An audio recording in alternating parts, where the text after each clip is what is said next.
Hello good morning. Hello good morning. Voice आ रही है क्लियरली?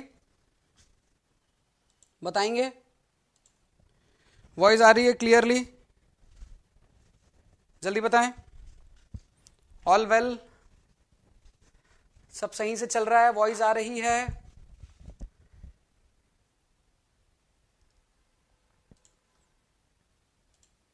सब कुछ ओके? सब कुछ perfect?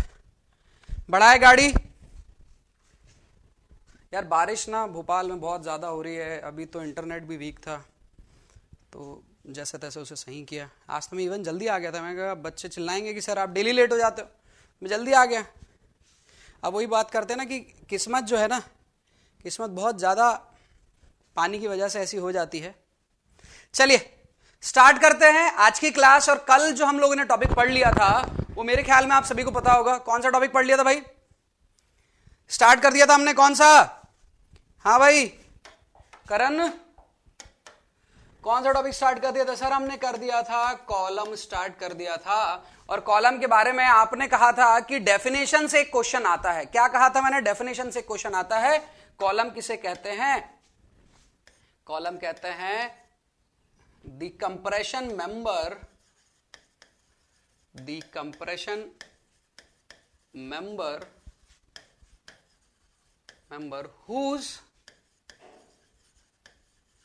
whose effective length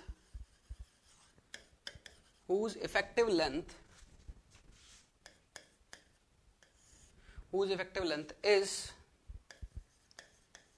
more than 3 times of the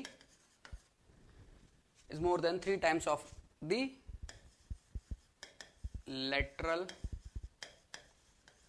dimension of its lateral dimension, ये बोले तो ज्यादा सही रहेगा, of its lateral dimension।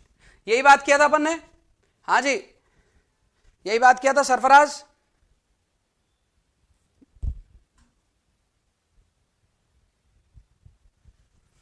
यार ऋषिकेश मैंने आपका भी नहीं दिया आंसर, मनमोहन का भी नहीं दिया, 2-3 और स्टूडेंट ने भेजा था, आपकी क्लास है। एक्चुअली मैं आज दे दूंगा क्योंकि कल क्या मेरे जो घर पर थोड़ा सा रिलेटिव वगैरह आए थे वो गए नहीं थे, आज गए। आज सुबह छोड़कर ही आया मैं उनको, रेलवे स्टेशन घर तक पहुंचाकर आया हूं मैं उनको, है ना। तो अभी आज मैं आपको कर दूंगा, क्लास के बाद ही कर दूंगा। सो this is the compression member, ठीक है। सो ये कंप्रेशन मेंबर है जिसकी इफेक्टिव लेंथ आपके पास 3 टाइम से ज्यादा है, तो उसे हम क्या बोल देते हैं? कॉलम बोल देते हैं। अब बात करते हैं क्लासिफिकेशन ऑफ कॉलम। तो यदि मैं क्लासिफिकेशन की बात करूं,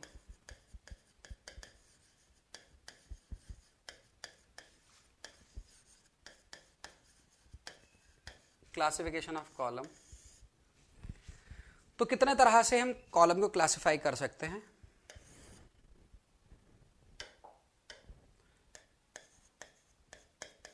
on the basis of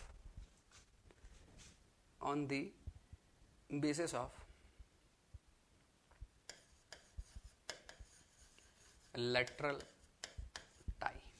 lateral tie जो है, रिंग जो बांधी जाती है, उसके बेसिस पर हम किस तरह से कॉलम को क्लासिफाई कर सकते हैं। हम पहला जो कॉलम को क्लासिफिकेशन है दैट इज रेक्टेंगुलर टाई हो सकती है, या फिर उसी तरह से एक हो सकती है स्क्वायर टाई हो सकती है, रेक्टेंगुलर एंड स्क्वायर टाई। दूसरा है कौन सी टाई हो सकती है? सर्कुलर टाई हो सकती है। तीसरी हो सकती है हेलिकल टाई। सर ये दोनों सेम है ना? नहीं, सर्कुलर एक ही जगह पर है, हेलिकल पूरा ऊपर से नीचे तक एक ही बार है। सर्कुलर में अलग अलग रिंग्स है, मतलब रिंग की तरह है, लेकिन ये हेलिकल में रिंग नहीं है, एक ही बार है, ठीक है। ऑन द बेसिस ऑफ अपन ने बात किया, लेटरल टाई बात किया। एक और बात कर लेते हैं, on the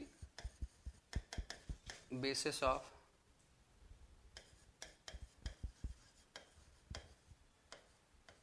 slenderness, on the basis of slenderness ratio. Slenderness ratio के बेसिस पर बात करें तो क्या होता है आपके पास पर? एक होता है लॉन्ग कॉलम और एक क्या होता है? शॉर्ट कॉलम, एक होता है लॉन्ग कॉलम और एक होता है शॉर्ट कॉलम। सर इन्हें लॉन्ग कॉलम शॉर्ट कॉलम के लिए क्या बताएंगे आप? इसके लिए तो मैं आपको रिंग का बता रही हूं, तो सिर्फ देखकर बता सकते हैं। Long column short column slenderness ratio जैसे कल बताया था वही है, आप चाहें तो याद रखना है आपको, तो मैं यहां लिख देता हूं, लैम्डा से डिनोट कर दूं ना? क्यों भाई अंकित कुमार, लैम्डा से डिनोट कर दूं?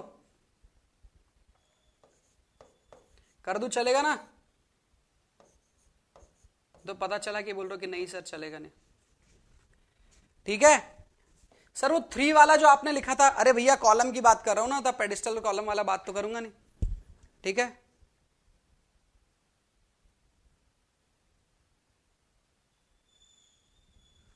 यार वो मुझे याद नहीं, एक बार देख लेना सरफराज आप कौन सा है ना। चलिए ठीक है, लॉन्ग कॉलम शॉर्ट कॉलम वाला एक क्लासिफिकेशन हो गया, एक और क्लासिफिकेशन कर लेते हैं अपन।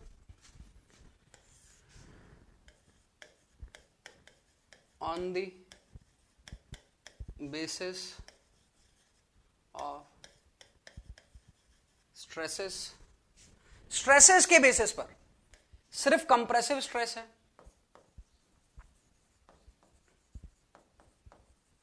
कंप्रेसिव स्ट्रेस सिर्फ कंप्रेसिव है,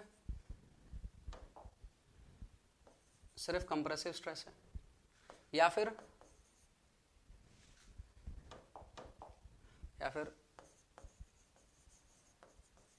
कंप्रेसिव प्लस बेंडिंग स्ट्रेस है। कंप्रेसिव स्ट्रेस भी है और बेंडिंग स्ट्रेस भी है, ओके। इसके बेसिस पर यदि मैं बात करूं तो इसके बेसिस पर अपन कॉलम को कंप्रेसिव, और इसके बेसिस पर यहां पर बोलते हैं अपन कंप्रेशन कॉलम, और यहां पर बोलते हैं इन दोनों के रिस्पेक्टिव, नहीं हम बोलते हैं यूनिएक्सियल एंड बाईएक्सियल। तो ये है आपके पास पर कंपैरेटिव स्ट्रेस के बेसिस पर, और इसके पहले मैंने आप लोग को बता दिया classification rectangular, square tie, circular tie, helical tie on the basis of slenderness ratio, ठीक है। ये समझ आया सभी को? रेक्टेंगुलर टाई वगैरह या डायग्राम बनाकर बताना है, बताएंगे? सभी को समझ आया? डायग्राम बनाकर बताना पड़ेगा, बताएंगे?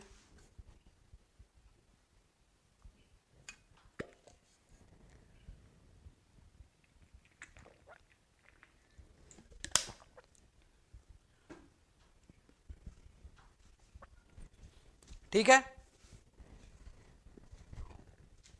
सर्कुलर एंड हेलिकल का बता दीजिए, ठीक है। देख लीजिए सर्कुलर किस तरह का होता है कॉलम, अरे इसको सीधे ही बना देता हूं।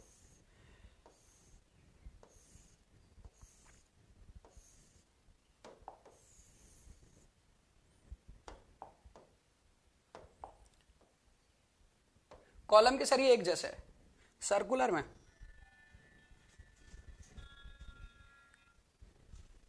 में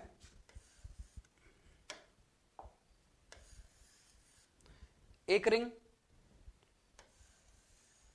दूसरी रिंग, तीसरी रिंग, चौथी रिंग, ठीक है। हेलिकल में यही बार घूमता गया,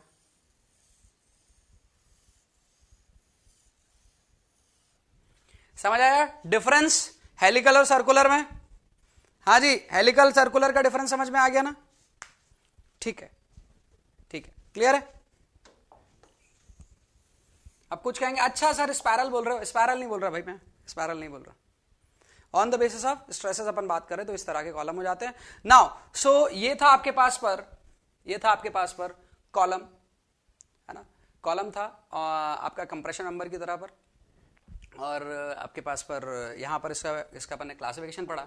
अब इसका एनालिसिस करते हैं हम, तो एनालिसिस करते टाइम कौन कौन सी चीजें ध्यान में रखा, एक मिनट लाइन पर है।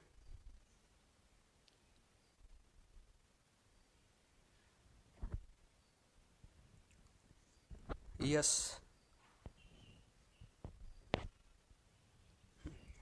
चलिए सो यहां पर अपन बात करते हैं कि ये आपके पास पर कॉलम। अब अपन इसके बेसिक पैरामीटर्स के बारे में पढ़ते हैं, बहुत ज्यादा इंपॉर्टेंट है। यदि आपने पढ़ लिया, समझ लिया ना, तो एग्जाम का क्वेश्चन यहीं से बनेगा, कोडल प्रोविजन भी यही है और सब कुछ यही है। क्लासिफिकेशन कोई नहीं पूछने वाला, ठीक है। चलिए एक एक कर स्टार्ट करते हैं हम सबसे पहले बात करते हैं बेसिक पैरामीटर्स की। Basic parameter of analysis, basic parameter of analysis.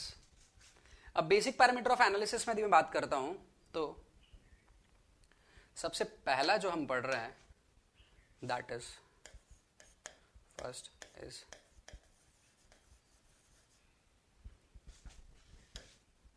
Slenderness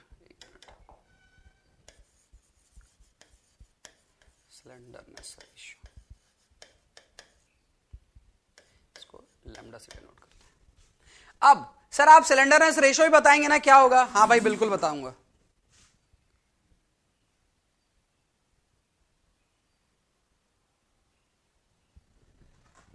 क्या भैया शॉर्ट के लिए लेस देन 12 वही तो किया है, क्या किया है? अच्छा उल्टा हो गया, उल्टा हो गया, ठीक है ठीक है। वो क्या लॉन्ग शॉर्ट मैंने लिख दिया ना, इस वजह से। अरे तुम लोग समझ जाया करो यार, इतने समझदार हो हैं। राहुल गांधी के युग में हो, इतने समझदार हो तुम, तो फिर तुम्हें खुद बता देना चाहिए सर वो आगे पीछे हो गया है ना। रहस्य जान जाते हो जब तुम फिर ऐसी बातें करते हो।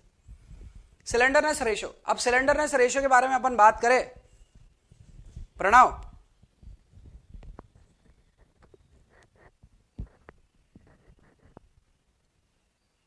हाँ लीस्ट लेटरल डायमेंशन बोल दो ना सुमित, मैं तो लेटरल डायमेंशन बोल रहा हूं, आप लीस्ट लेटरल डायमेंशन बोल दो, ठीक है। स्क्वायर के केस में दोनों ही लीस्ट हो जाएंगे ना, दोनों ही सेम हो जाएंगे। चलिए तो अब मैं बात कर रहा हूं सिलेंडरनेस रेशियो के बारे में। What is slenderness? I am not asking about ratio.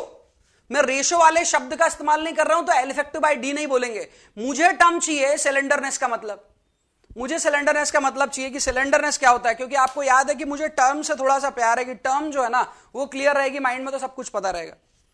मुझे पहले टर्म समझाओ आप लोग कि क्या है, जल्दी बताओ जल्दी बताओ। सिलेंडरनेस वर्ड जो लिखा है उसका क्या यहां पर अर्थ निकल कर आता है, क्या पढ़ा है हमने?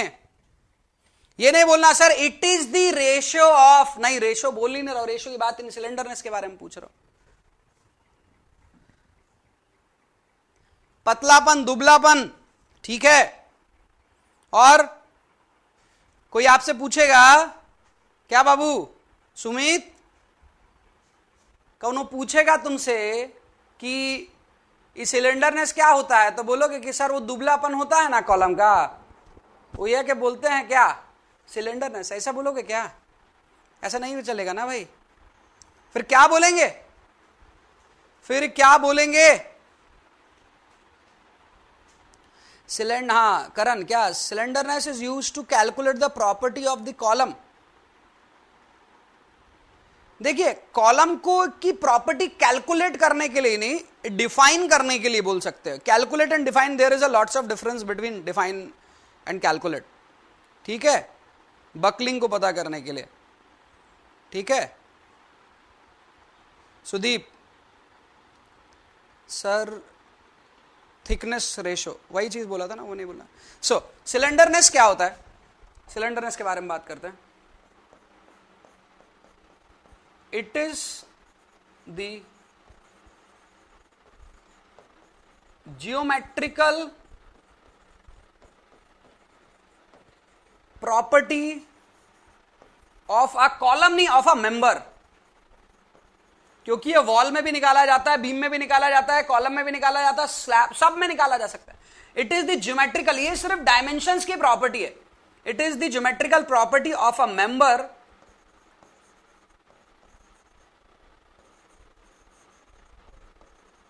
which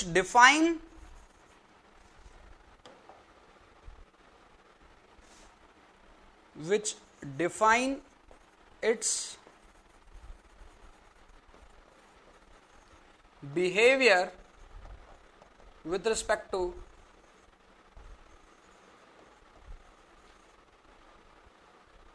define its behavior with respect to loading, so it is the geometrical property of a member which define its behavior or its geometrical behavior with respect to loading के रिस्पेक्टिव उसका बिहेवियर कैसा होगा, compressive stress आएगी या compressive और bending stress दोनों आएगी, आ रही बात समझ में, कंप्रेसिव स्ट्रेस आएगी, कंप्रेसिव और बेंडिंग स्ट्रेस दोनों आएगी, कौन सी आएगी, ब्लर हो रहा है क्या बहुत ज्यादा, ब्लर तो नहीं दिख रहा उस दिन जैसा, या मुझे ही दिख रहा है भाई, ब्लर तो नहीं दिख रहा, मुझे ऐसा लगा कि ब्लर सा है कुछ,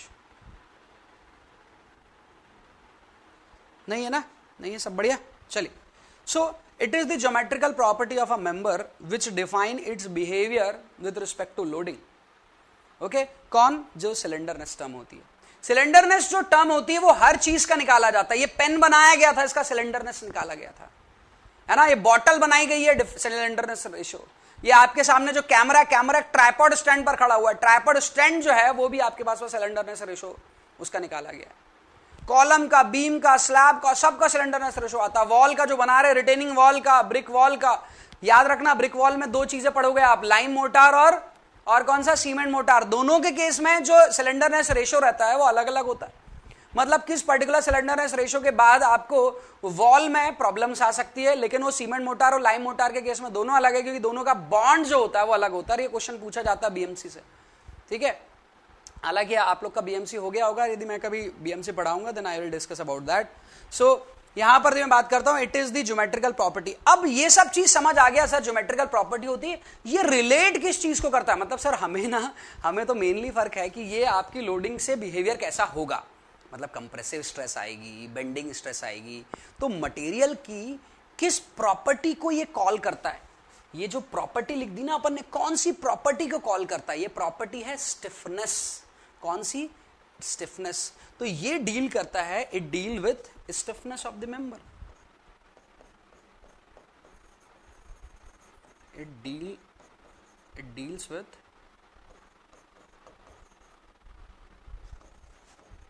stiffness of the member, stiffness of the member की स्टिफनेस के बेसिस पर ये डिफाइन करता है, क्लियर है बात। अब ये स्टिफनेस का क्या रिलेशन है सर, स्टिफनेस का क्या रिलेशन है, थोड़ा सा देखना, थोड़ा सा, ज्यादा नहीं, थोड़ा सा, हम बोलते हैं एक मेंबर का lambda is equal to L effective by D, ये बोलते हैं, इसको डी को मैं कैपिटल लिख देता हूं, लीस्ट लेटरल डायमेंशन है ना सुमित, ठीक है सर, ये लैम्डा निकल गया। अब यदि मैं बात करता हूं सिलेंडरनेस रेशियो, वो स्टिफनेस के बारे में, सॉरी, तो that is E I by L, we can define it by E I by L, ठीक है, डिफाइन कर सकते हैं सिलेंडर, आप स्टिफनेस को ऐसे भी डिफाइन कर सकते हो, P by delta, means deflection load with respect to unit deflection. तो यहां पर मैं बात करता हूं, यहां पर पता चलता है ये जितना ज्यादा रहेगा, ये जितना ज्यादा रहेगा, ये उतना ज्यादा रहेगा, ये जितना ज्यादा रहेगा, ये उतना कम रहेगा, ये जितना कम रहेगा, डिफ्लेक्शन उतना ज्यादा रहेगा। क्लियर है बात मेरी, समझ आया नहीं आया, जल्दी बताओ।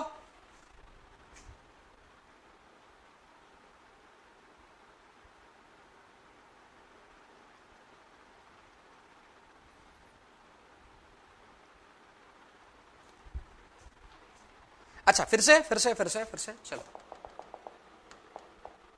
चलो सबसे पहले अपन ने क्या कहा, एक कॉलम था इतना बड़ा, उसकी विड्थ फिक्स कर दिया, ठीक है, आपने कहा कि सर मैं कॉलम की लेंथ को बढ़ा रहा हूं,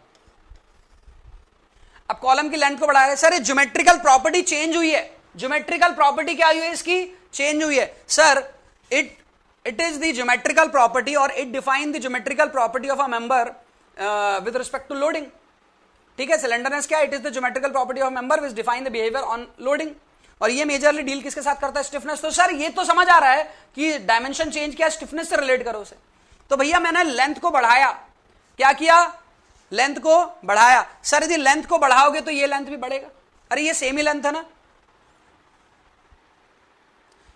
हाँ, अरे एल इफेक्टिव जो है आपके पास पर, ये एल अनसपोर्टेड से थोड़ा अलग होता है, लेकिन इन दोनों, ये एल इफेक्टिव एल अनसपोर्टेड से ही आता है, ये अनसपोर्टेड है, ये अनसपोर्टेड से ही आता है, मतलब जैसे अपन ने वो निकाला था ना आपका कॉलम में, सॉरी टीवी में निकाला था, जो अपन ने एल नॉट निकाला था एल इफेक्टिव से निकाला था ना, तो जब तक एल इफेक्टिव नहीं है तब तक एल नॉट नहीं। तो ये जो एल इफेक्टिव यदि मैं लिख रहा हूं मतलब मेरे पास पर एल अनसपोर्टेड भी है। अब अनसपोर्टेड क्या होता है वो बताऊंगा, है ना।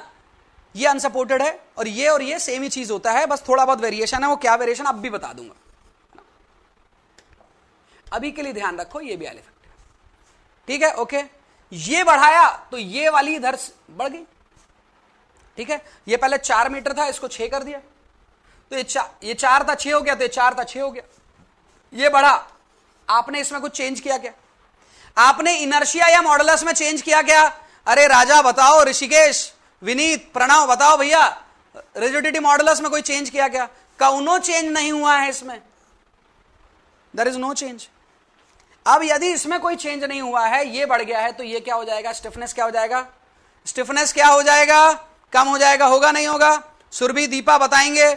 सुदीप, कम हो जाएगा, हो जाएगा कम। सर यदि ये कम हो गया तो ये भी तो स्टिफनेस ही है। स्टिफनेस को अपन इस तरह से भी लिखते हैं, पढ़ा होगा सोम में, टॉस में ही पढ़ा होगा। अब यदि स्टिफनेस को ऐसा लिख दिया आपने, स्टिफनेस कम हो रहा है, यदि ये कम हो रहा है तो क्या हो रहा होगा? ये डिनोमिनेटर क्या हो रहा होगा? डिनोमिनेटर क्या हो रहा होगा? बढ़ रहा होगा। It is mathematically, if I am showing you, इस फॉर्मूले से मैं आपको मैथमेटिकली दिखा रहा हूं, ठीक है। अभी ये समझ में आया सभी को? ये समझ में आया यहां तक? अब इसको कंसेप्ट वाइज समझाता हूं, कंसेप्ट वाइज समझाता हूं, ठीक ठीक है। कंसेप्ट वाइज समझेंगे। कंसेप्ट वाइज समझना है क्या नहीं समझना है बताओ? समझना है? चलो इधर देखो, ये क्या है मेरे हाथ में? क्या है मेरे हाथ में? दिख रहा है सभी को? स्केल है। चलिए अब इस स्केल की लेंथ, आप स्केल को थोड़ा सा देखेंगे, थोड़ा सा देखेंगे, मेरे दोनों हाथ के पास से देखिए, थोड़ा सा ये बेंड दिख रहा है क्या? देखो थोड़ा सा बेंड दिख रहा है, जहां मेरा फेस है वहीं से देखो थोड़ा सा बेंड दिख रहा है, हल्का सा नीचे की तरफ दबा हुआ दिख रहा है, दिख रहा है, दिख रहा है, दिख रहा है, दिख रहा है सभी को दिख रहा है, ठीक है, दिख गया? यस सर दिख गया। अब क्या सेम मटेरियल को मैं तोड़ूंगा, सेम मटेरियल को तोड़ूंगा तो क्या लगता है, क्या ये तोड़कर 2 पार्ट में कर दूंगा? करूंगा नहीं, हाँ ये सोचना नहीं सर ये भी करके दिखाओ, कुछ नहीं करूंगा मैं। तो यदि मैं इसको बीच में से तोड़ देता हूं और 2 पार्ट में डिवाइड कर देता हूं, तो बताइए क्या उसका डिफ्लेक्शन उतना ही होगा या नहीं होगा? डिफ्लेक्शन उतना ही होगा या नहीं होगा? बताएंगे यस और नो? नहीं होगा सर, नहीं होगा। यदि नहीं समझ आया ना भाई, ये वाला बात जो मैं भी बोला ना, ये समझ में नहीं आया, अपने पास पर जो पड़ा हुआ 15 सेंटीमीटर का स्केल है ना, उसको उठाकर देखना, कहना यार ये वाला तो सीधा है, सर वाला डिफ्लेक्ट क्यों कर रहा था? अरे सर वाला जो है ना बड़ा वाला स्केल है, और यदि इससे बड़ा वाला स्केल लेकर आऊंगा ना तो वो अलग ही दिखेगा, वो ऐसे झूलता हुआ दिखेगा। कारण क्या है? कारण यह है कि whenever you increase the length of member, उसका स्टिफनेस जो रहता है वो डिक्रीज कर जाता है। वही चीज देखा अपने, लेंथ ज्यादा था, स्टिफनेस डिक्रीज कर गया। सर स्टिफनेस डिक्रीज कर दिया मतलब बीच में डिफ्लेक्शन विजिबल हो गया, मैं वो वाली स्केल में भी आ रहा होगा लेकिन दिख नहीं रहा होगा, लेकिन ये वाला तो विजिबल हो गया, डिफ्लेक्शन इतना ज्यादा हो गया ना कि विजिबल हो गया, क्योंकि स्टिफनेस क्या हो गई है? कम आ रही है। बात समझ में आ रही है नहीं आ रही है बताएंगे? ये देखो पेपर कैसा दिख रहा है आप लोग को? डिफ्लेक्टेड दिख रहा है? दिख रहा है यस और नो? दिख रहा है? अब इस पेपर को अपन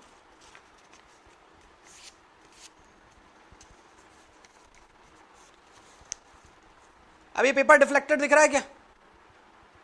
ये पेपर डिफ्लेक्टेड दिख रहा है? नहीं दिख रहा। क्यों नहीं दिख रहा? समझ आया? पेपर है सर, इलास्टिक मॉडुलस तो इसका चेंज ही नहीं हुआ, इलास्टिक मॉडुलस तो चेंज ही नहीं हुआ, इनर्शिया भी सेम ही है, क्रॉस सेक्शन सेम ही है। जो चेंज किया सर आपने लेंथ आपने पेपर की कम कर दी, जैसे पेपर की लेंथ को आप कम कर दोगे स्टिफनेस ऑटोमेटिकली क्या हो जाएगी? बढ़ जाएगी। आ गया बात समझ में? कंसेप्ट क्लियर हुआ सभी को? यस और नो? ओके, सो मैं यहां पर जिस पॉइंट को कंक्लूड कर रहा हूं, मैं ये कर रहा हूं कि जब भी सिलेंडरनेस रेशियो देखें तो कभी किसी को नहीं बोले सर पहले तो मैं आपको सिलेंडर बताता हूं, ये बोलना सर पहले तो मैं सिलेंडरनेस बताता हूं आपको। सर ये ना कॉलम का पतलापन या दुबलापन, या तो इसे बोल दीजिए सर ये कॉलम का ना आपको थिननेस बताता है, थिननेस, पतलापन, थिननेस बताता है। सिलेंडर, जो सिलेंडर टर्म है उसको भी लॉन्ग बोलते हैं, सिलेंडर टर्म को लॉन्ग से रिप्लेस करते हैं। लॉन्गनेस ऑफ कॉलम या लॉन्गनेस रेशियो ये भी बोल सकते हैं। लेकिन slenderness ratio it is a standard word which we are using till now. तो यहां पर अपन सिलेंडरनेस रेशियो के बारे में बात कर रहे हैं। तो दिस पर्टिकुलर सिलेंडर टर्म होता क्या है, तो ये एक ज्योमेट्रिकल प्रॉपर्टी होती है जो मटेरियल पर लोड लगेगा तो कैसे बिहेव करेगा उसके बारे में बताएगा। सर लोड कौन सा, लाइव लोड? अरे भैया dead load self weight, scale का सेल वेट था ना, जो सेल वेट भी, लोडिंग मतलब सेल्फ वेट वगैरह सब कुछ है। सर एक्चुअली ये कौन सी प्रॉपर्टी से डील करता है? It is dealing with the stiffness of the member. और कैसे डिफाइन किया था ये बता दिया मैंने, है ना, समझ आया सभी को? चलिए अब यदि अपन बात करते हैं कि ये यदि अपन ने बात किया सिलेंडरनेस रेशियो, तो हमने बात किया था कि सिलेंडरनेस रेशियो कैसे डिफाइन कर सकते हैं। Lambda is equal to L effective by, या फिर पूरा लिख देता हूं,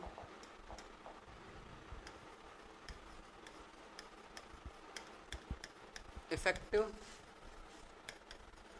लेंथ ऑफ कॉलम अपॉन, हाँ भाई सुमित क्या होगा, लिखूं जो तुम बोल रहे थे? सर वो तो लीस्ट ए आएगा ना सर, तो लीस्ट ए लिख रहा मैं,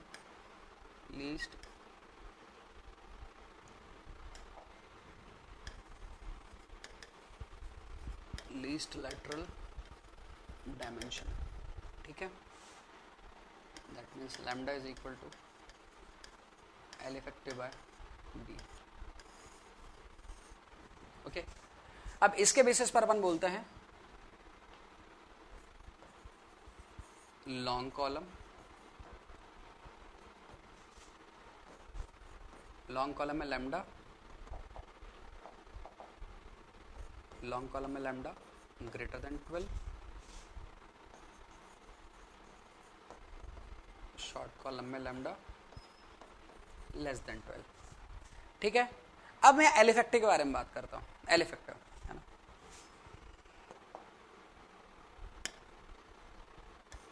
इसी के अंदर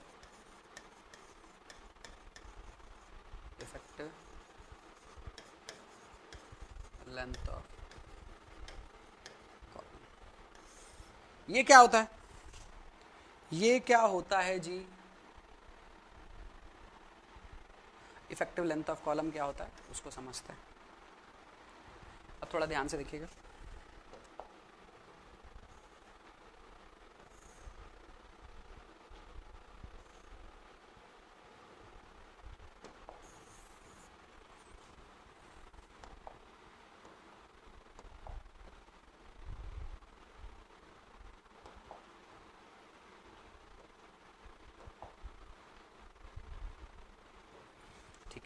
ये कॉलम है, ठीक है,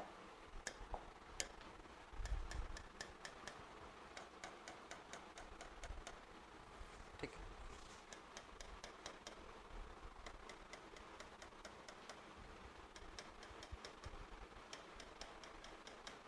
मैं 3 ही केस बता रहा हूं, बाकी सब केस यदि आपको पढ़ना है आप पढ़िए, नहीं पढ़ना मत पढ़िए, 3 ही केस पूछे जाते हैं।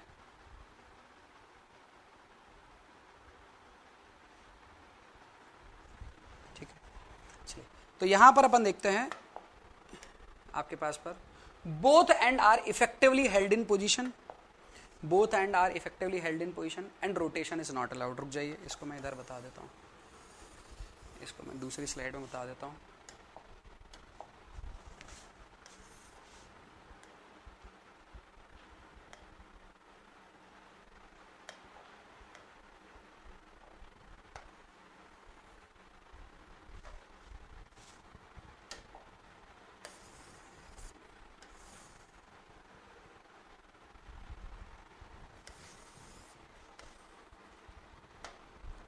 तो यहां पर यदि अपन बोले इस पर, इसे क्या बोलेंगे, ये कौन सी कंडीशन है,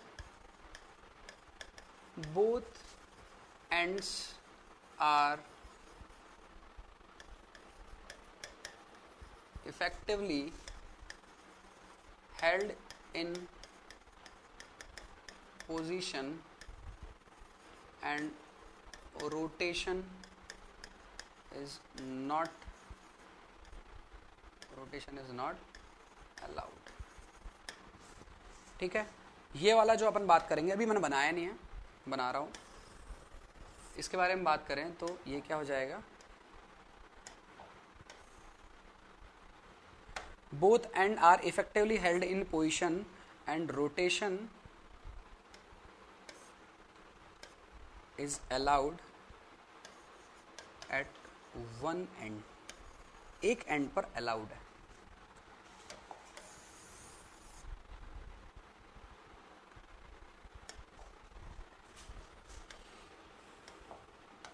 यहां पर बात करें, both hand are effectively held in position and rotation is allowed at both hand, both hand मतलब यहां पर क्या है, यहां पर जब हम बात करें तो यहां पर इस तरह से आपके पास पर एक, आप बोलिए कि मैं पॉइंट बना रहा हूं, ये हिंज समझ लीजिए आप चाहे तो, लेकिन हिंज समझने से एग्जैक्टली काम नहीं चलेगा, क्योंकि हिंज में रोटेशन अलाउड रहता है, रिजिड ज्वाइंट में भी रोटेशन अलाउड रहता है ना, रिजिड ज्वाइंट में भी, रिजिड ज्वाइंट में भी रोटेशन अलाउड रहता है, और आपके पास पर ठीक, हाँ यहां पर कहां बोल रहे हो, हाँ लॉन्ग कॉलम ग्रेटर देन हो जाएगा। तो रिजिड ज्वाइंट में आपके पास पर रोटेशन अलाउड रहता है, ये रिजिड ज्वाइंट ही समझ लीजिए आप इसे। नाउ अब यदि आप लोड लगाते हैं तो इसका बिहेवियर चेंज कैसे देखने को मिलता है,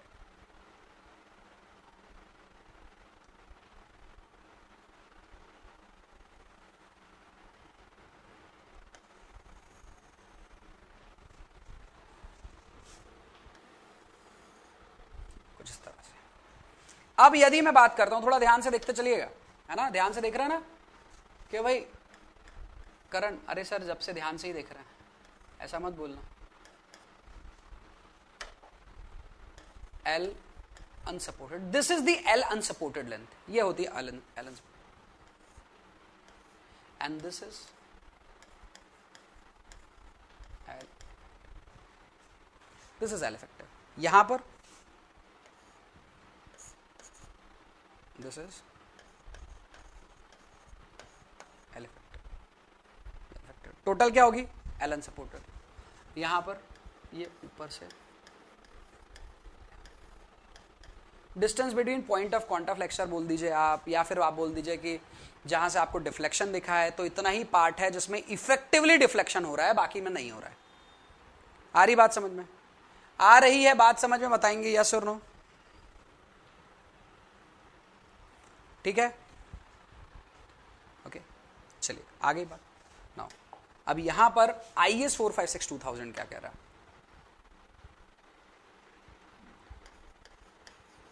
IS 456-2000 सोम ने L effective is equal to 0.65 times of L unsupported, L effective is equal to 0.8 times of L unsupported। सोम में ये 0.5 था, है ना, सोम में 0.5 था, यहां पर ज्यादा है, क्यों है वो बता देता हूं। L effective is equal to कितना हो जाएगा, L unsupported, ठीक है। अब देखिए ये इसने ज्यादा क्यों रखा है, सोम कह रहा है डिफ्लेक्शन सिर्फ 50% पार्ट पर ही होता है, 50 पर नहीं होता। आरसीसी कहता नहीं 65% पर होता है, भैया थोड़ा सेफ्टी भी तो लो, ये मान लो डिफ्लेक्शन ज्यादा जोन में होता है, कम जोन में नहीं होता, ज्यादा जोन में होता है। अब ज्यादा जोन मान लोगे, एक्चुअली तो होगा जो सोम में पड़ा है, लेकिन आपने मान लिया 65% जोन को, तो आप ज्यादा डिफ्लेक्शन के लिए डिजाइन करोगे, एक्चुअल में आएगा कम, आप हमेशा सेफ रहोगे। आई बात सरफराज समझ में, अरे आई बात समझ में नहीं आई है, ठीक है, तो ये आपने को याद रखना है, ठीक है। एक बहुत इंपॉर्टेंट पॉइंट जो यहां से लिखा रहा हूं,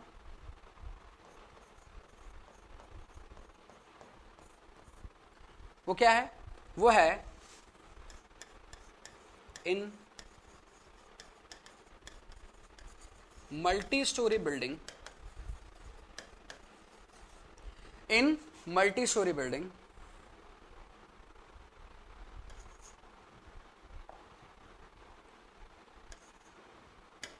effective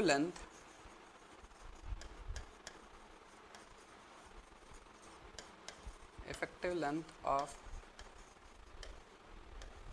column is considered as 0.8 times of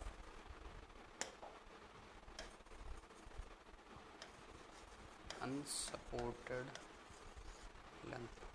अब आप में से बहुत सारों के माइंड में ये आ गया होगा, सर ये अनसपोर्टेड लेंथ भी तो बता दो आप। सर साहब बता दिया, अनसपोर्टेड लेंथ भी तो बता दो, अनसपोर्टेड लेंथ का क्या क्या क्या क्राइटेरिया। ठीक है, वो बता देता हूं। पहली बात तो ये ध्यान में रखना है, ये पॉइंट क्या है इसमें से, यही चीज आपको याद रखनी है। कहां पर बात कर रहा हूं मैं? मल्टी स्टोरी बिल्डिंग के केस में। Multi storey building 0.8 times of unsupported. ठीक है, याद रहेगा नहीं रहेगा बताओ भाई। बड़ा सिंपल सा है, ये वाला ही केस को कंसीडर किया गया। सर इसी केस को क्यों कंसीडर किया गया है? यदि टॉस पढ़ा है, ऐसा मैं मान लेता हूं कि रवि सर ने आपको टॉस पढ़ाया है और आपको टॉस समझ में आया है। टॉस समझ में नहीं आया तो मुझे बताओ, फिर मैं रवि सर से बात करूं कि भैया बच्चे ऐसा ऐसा बोल रहे हैं, फिर इनका बच्चों का क्या करना है। फिर सर की गोली और मेरी गोली दोनों साथ में पार्सल करूंगा तुम्हारे लिए। चलो, तो अब यहां से मैं बात करता हूं अनसपोर्टेड लेंथ। अनसपोर्टेड लेंथ के बारे में आईएस 456-2000 बोलता है, आईएस 456-2000 बोलता है the clearance between floor to floor, the clearance between floor to floor is known as unsupported length. जो फ्लोर टू फ्लोर क्लियरेंस रहता है वो कहलाता है अनसपोर्टेड लेंथ। मैं भी वही लिख रहा हूं लेकिन समझाऊंगा, क्योंकि समझोगे नहीं ना तो फिर गलती होगी, क्योंकि कोड आगे समझाता है SP24 में और अपन SP24 तो पढ़ने वाले हैं ना। अपन पढ़ मैं पढ़ा रहा हूँ आपको, हालांकि मैं कंसेप्ट वहीं से बता रहा हूँ, है ना। मैं अपना कंसेप्ट कुछ नहीं दे रहा हूँ, वो जो कोड में लिखा वही चीज़ बता रहा हूँ, लेकिन आप लोग पढ़ना चाहे तो पढ़ सकते हैं। तो the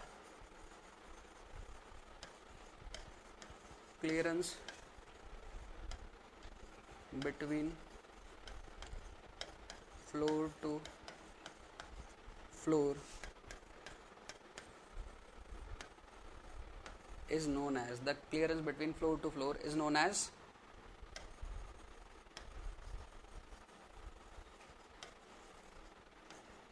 unsupported length, is known as unsupported length, उसे unsupported length कहा जाता है। ठीक है, अब इसको थोड़ा सा समझ लो, जल्दी से समझ लो, है ना। कहाँ से बता रहे हैं सर, ये समझो।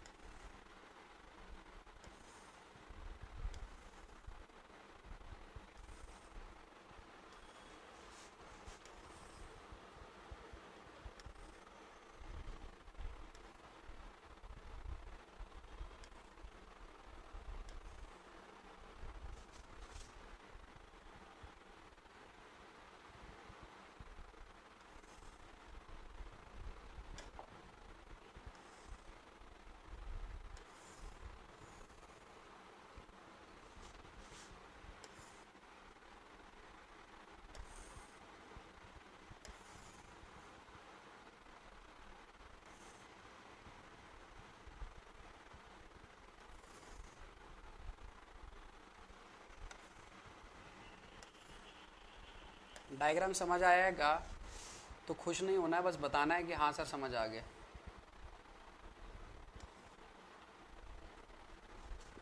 डायग्राम समझ आया?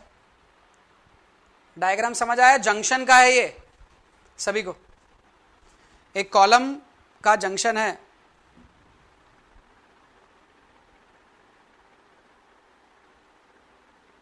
समझ आया सभी को? स्विमिंग पूल लग रहा है, किसको लग रहा है?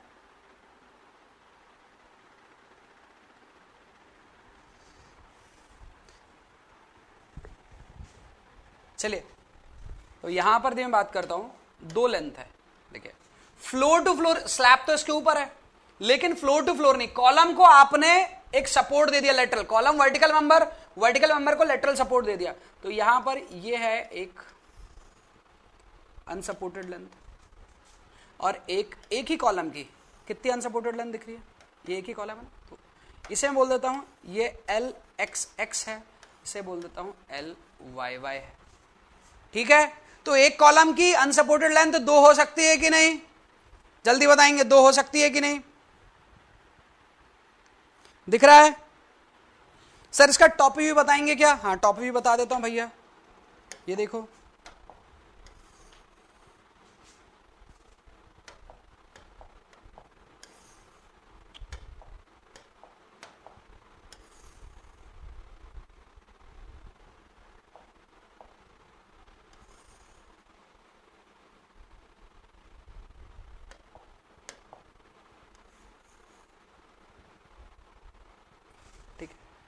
अब यहां पर देखा जाए, ये जो आपको पर्पल वाली जो दिख रही है, जो पर्पल वाली जो आपको क्या दिख रही है, पर्पल वाली जो बीम दिख रही है वो ये वाली है, दिस वन। इसका नाम रख देता हूं A and this is A beam, this is beam B and this is B beam.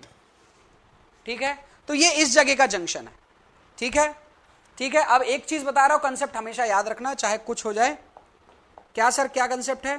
Concept ये है यार कि कंसेप्ट ये है, कंसेप्ट ये है कि ये बीम जो रहेगी ना, ये बीम, इसकी डेप्थ कभी चेंज नहीं होगी। इस जोन पर डेप्थ और इस जोन पर डेप्थ हमेशा सेम रहेगी।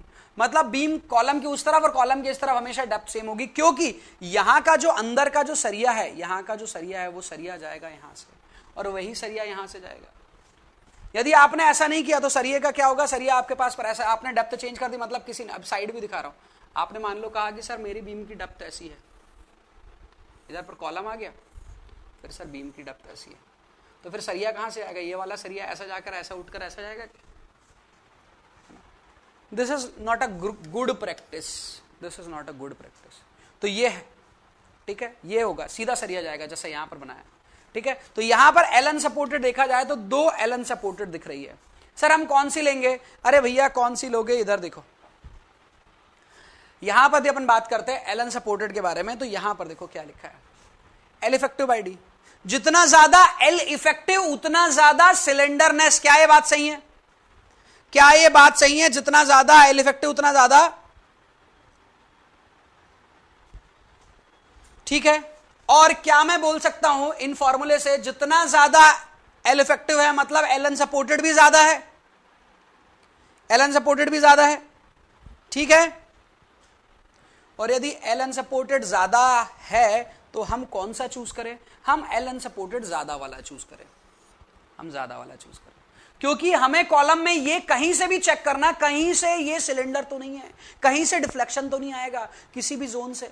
तो याद रखें एल इफेक्टिव जो है आपके पास, सॉरी एलन सपोर्टेड है, ये ज्यादा से ज्यादा 2 ही टाइप की हो सकती है। लेकिन कंस्ट्रक्शन प्रैक्टिस में बहुत सारे इंजीनियर को इस बारे में पता नहीं रहता, तो व्हाट दे एक्चुअली डू, वो इधर का और इधर का दोनों का सेम रखते हैं। भले याली बीम पर लोड नहीं कहते, सर बनाओ ना डेप्थ ज्यादा, क्या ही दिक्कत है, ना बिल्डर को पता चलना, ना कॉन्ट्रैक्टर को पता चलना, ना आर्किटेक्चर को पता चल रहा है। तो वो क्या करता है, दोनों बीम को सेम बना दे, दोनों एलन सपोर्टेड सेम है, तो सॉफ्टवेयर में डेटा डालने में दिक्कत नहीं होती है, क्योंकि सॉफ्टवेयर से डिजाइन करते हैं। यदि सॉफ्टवेयर से डिजाइन कर रहे हो और ऐसा आपने सिलेक्शन कर लिया, तो वहां पर ये जो होगी वो सॉफ्टवेयर कुछ भी ले सकता है, आपको अपने हिसाब से इसे देना है। जब आप इसे चूज करेंगे तो सिलेंडरनेस ज्यादा आएगा, और कहीं डिफ्लेक्शन की प्रोबेबिलिटी होगी भी तो वो आपको बता देगा। समझ आई मेरी बात? नहीं आई समझ में? जल्दी बताएंगे, जल्दी बताएंगे।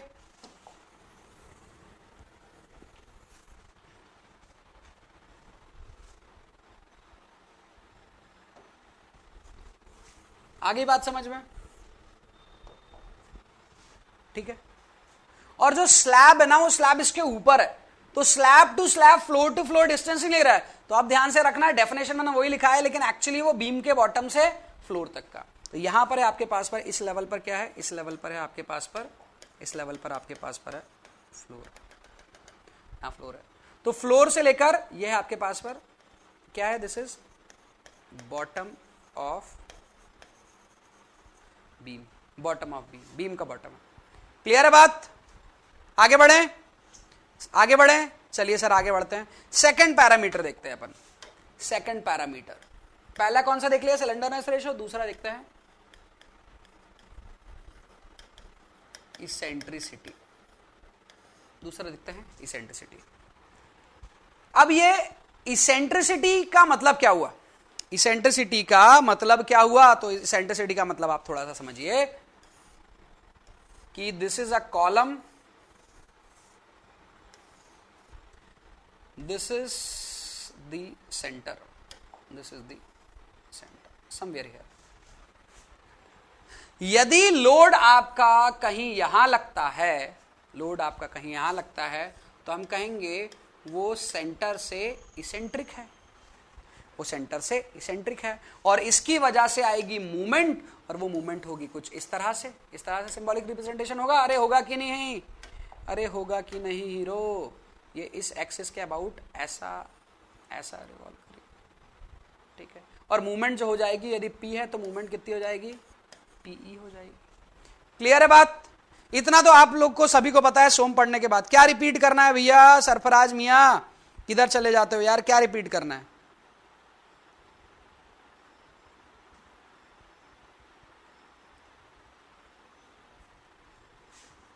प्रीवियस बाद में, प्रीवियस जब इस स्क्रीनशॉट दूंगा तब बताऊंगा। सो पीई के बारे में बात करूं तो पीई दैट इज मूवमेंट, वो आएगी आपके पास पर लोड के बाद। तो लोड तो हमेशा एक्ट कर रहा है। लोड मेजरली कहां पर एक्ट करता है? मेजरली कहां पर लोड एक्ट करेगा? सर सेंटर पर ही एक्ट करेगा, है ना। सेंटर से दूर जाने का कोई रीजन होगा ना, तभी तो इसेंट्रिक हुआ। सेंटर से जाने का कोई रीजन होगा तभी तो इसेंट्रिक हुआ। तो इसेंट्रिसिटी यदि हमें पढ़ना है ना, तो हमें यह भी पढ़ना होगा कि कारण क्या है इसको पढ़ने के, इसको पढ़ने के कारण क्या है, रीजन फॉर इसेंट्रिसिटी। तो सबसे पहले इसेंट्रिसिटी के बारे में बात करता हूं।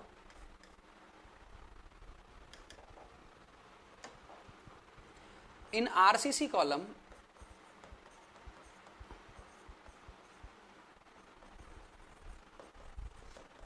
eccentricity is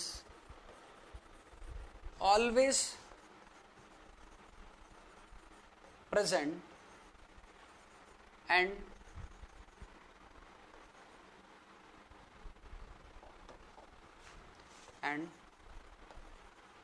cannot be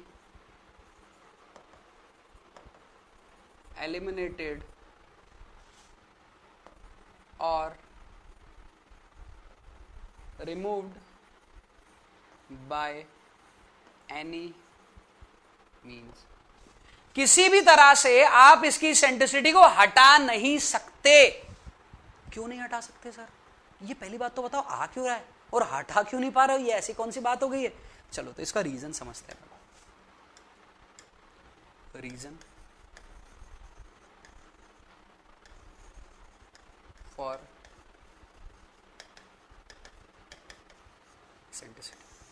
eccentricity आने का कारण क्या है? इसेंट्रिसिटी आने का कारण है, इसेंट्रिसिटी आने का कारण है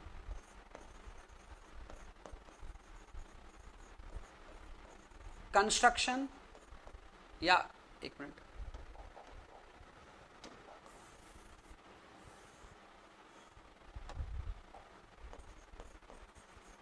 स्टेप बाय स्टेप कंस्ट्रक्शन। एक के बाद एक कॉलम बनता है ना, ऐसा तो नहीं 25 फ्लोर के कॉलम एक ही बार में बना दिए, लेकिन और फिर उसके बाद स्लैब बनाते हैं। नहीं, एक फ्लोर का कॉलम, फिर फ्लोर बन गया, फिर दूसरे फ्लोर का कॉलम, फिर फ्लोर बन गया, तीसरे फ्लोर का कॉलम। लेकिन बिल्डिंग की बीम जो रहती है वो एक फ्लोर की 50 मीटर 100 मीटर की एक बार में कास्ट की जा सकती है, लेकिन कॉलम के साथ ऐसा नहीं होता। क्योंकि हर मेंबर को, कॉलम के साथ ऐसा क्यों नहीं होता? हर मेंबर को ना एक लेटरल सपोर्ट चाहिए, हर मेंबर को लेटरल सपोर्ट चाहिए। बीम ऐसी बनती है, पर यहां से एक कॉलम और एक कॉलम 100 मीटर दूर नहीं, एक कॉलम यहां, कॉलम यहां, कॉलम यहां, कॉलम ऐसे बना देता है।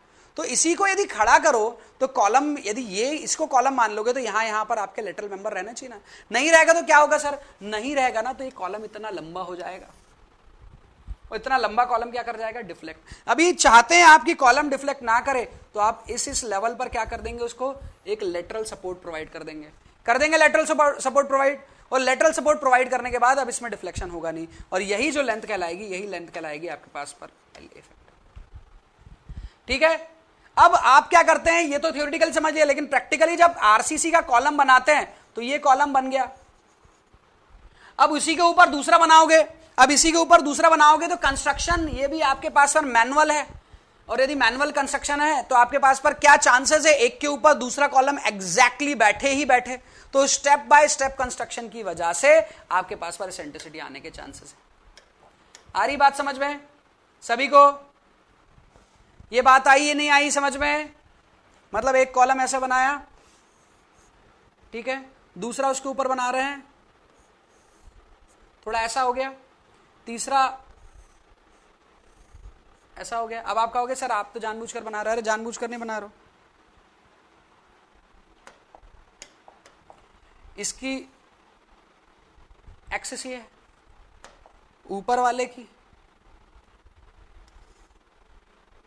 ये है सबसे ऊपर वाले की,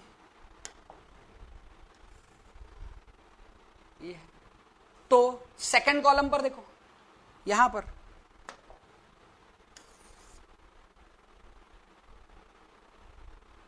ये यदि विजिबल हो, ये देखो विजिबल हो रहा है यहां पर, तो यहां पर यदि आपको विजिबल है तो आप एक चीज देख पा रहे हैं कि लोड यहां लग रहा है और इसकी सेंटर से क्या है वो थोड़ा दूर है। क्लियर है बात? यस और नो? यस और नो बताएंगे? क्लियर है? So this is due to step by step construction. ठीक है, सेकंड देखते हैं। Second, due to natural cause. रात में थोड़ी सी हवा चली, सपोर्ट जो लगा रखे थे वो हिल गए आपके, क्योंकि कंक्रीट का कंस्ट्रक्शन कैसे करते, कॉलम का कंस्ट्रक्शन कैसे करते हैं, ध्यान रखो। अपन ने कॉलम के सरिये थे आपके, अपन ने शटरिंग लगाई, शटरिंग लगाने के बाद अपन ने क्या किया, सीधे कंक्रीट भरा नहीं, शटरिंग सीधी है नहीं है, प्लम चेक किया, प्लम चेक से देखा शटरिंग इधर उधर तो नहीं है, अपन ने ऐसी थी सीधी कर दिया। ठीक है, कंक्रीट डाला, कंक्रीट डालने के बाद छोड़ दिया नहीं, कंक्रीट डालने के बाद फिर देखा कि कंक्रीट में वाइब्रेशन भी करते हो सकता है शटरिंग हिल के पहले इधर थी अब इधर हो गई, अब ऐसी हो गई, तो शटरिंग को क्या किया अपन ने, क्योंकि 30 मिनट तक कर सकते हैं क्योंकि आपके पास इनिशियल सेटिंग टाइम रहता है, अपन ने इसको सीधा कर लिया।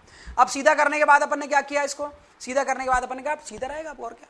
रात में हवा चली, अपन ने लेटरल सपोर्ट लगा के रखे थे, हवा से हिल गया, और हिल गया तो जो कॉलम था वो अब इधर ना होकर इधर चला गया हल्का सा, है ना। अब वो इधर चला गया, मतलब ये कॉलम को ऐसा रहना था, कॉलम इधर चला गया। अब कॉलम इधर चला गया तो क्या हुआ, सुबह आकर उसको सीधा नहीं कर पाएंगे क्योंकि हो गया उसको कितना, 10 घंटे में वो हो गया आपका काम खत्म, उसका वो नहीं होगा चेंज।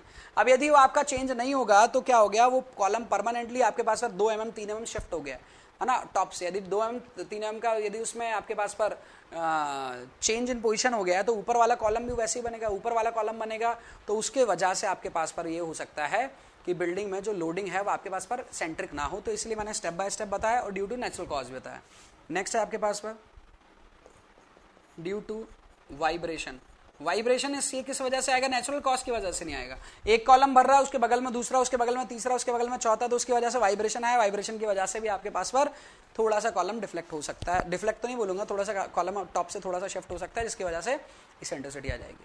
क्लियर है बात? क्लियर है बात? यस और नो? क्लियर है बात? यस और नो? ठीक है, तो ये इसेंट्रिसिटी आप ला रहे हो या अचानक से आ रही है, या आप ला रहे हो या अचानक से आ रही है?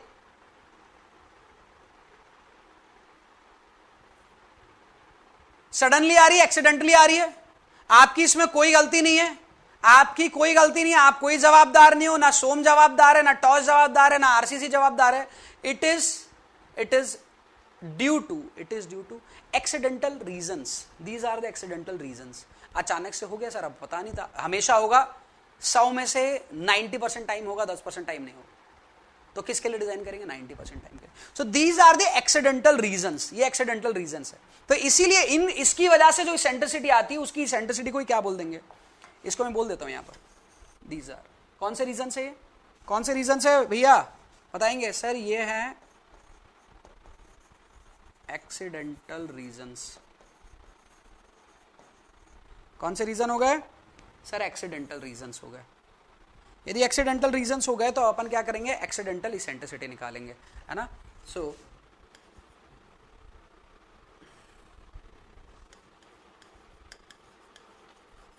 एक्सीडेंटल इसेंट्रिसिटी, एक्सीडेंटल इसेंट्रिसिटी कितनी होगी। अब हमने कहा कितनी होगी, तो आईएएस कोड कहता है कि सुनो तुम या तो कैलकुलेट कर लो, मेरा फॉर्मूला यूज कर लो। हमने कहा चलो भैया तुम ही बता दो। उसने कहा, क्या कहा, उसने कहा एज पर आईएएस 456 2000 यदि हम बात करें, 800 नहीं 2000, स्टील का नहीं आरसीसी का, एज पर आईएएस 456 2000 इसेंट्रिसिटी ई मिनिमम, इसे कहेंगे कम से कम इतनी इसेंट्रिसिटी तो आएगी, कितनी, ई मिनिमम इज ग्रेटर देन और इक्वल टू, कम से कम मतलब जो वैल्यू मैं लिख रहा हूं वो या उससे ज्यादा ही आएगी, और वो रहेगा L unsupported upon 500 plus D by 30, ये एमएम में है ना, और इधर लिख देता हूं, और 20 mm,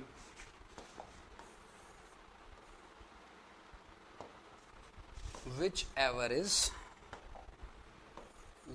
इज इन दोनों में से कौन, ये देखो ये सिंबल क्या बोल रहा है, ग्रेटर लेसर, सर ये ग्रेटर बोल रहा है, तो इन दोनों में से क्या आएगा, मैक्सिमम, इन दोनों में से क्या आएगा, मैक्सिमम।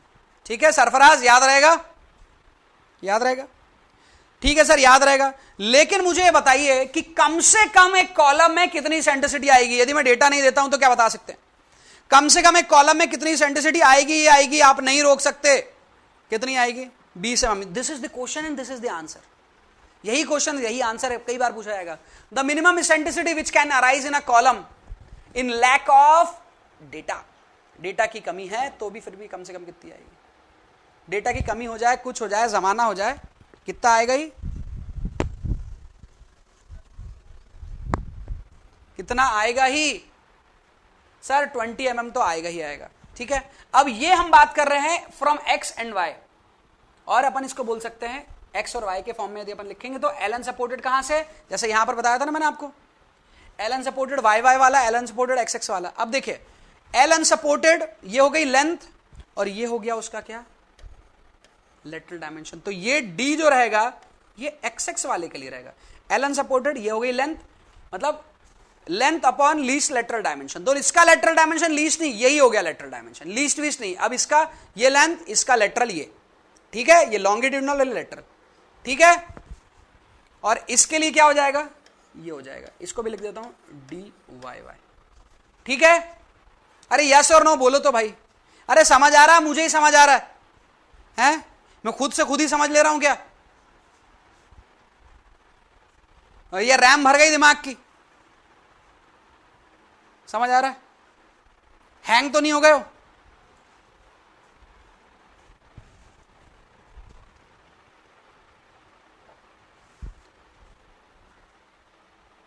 चलिए, तो यहां पर अपने निकाल लिया, तो इसको चाहे ना सर हम ऐसे लिख सकते हैं, कैसे लिख सकते हो भैया, सर इसको तो मैं ऐसा लिखने का मन है, कैसा सर, मैं इसको लिख रहा हूं ऐसा, ई मिनिमम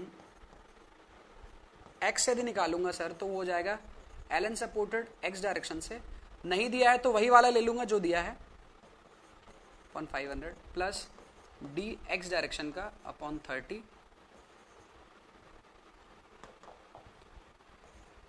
और 20 mm which ever is maximum, और E minimum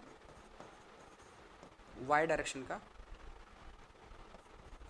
L N supported Y direction का upon 500 plus D Y upon 30 और 20 mm which ever is maximum.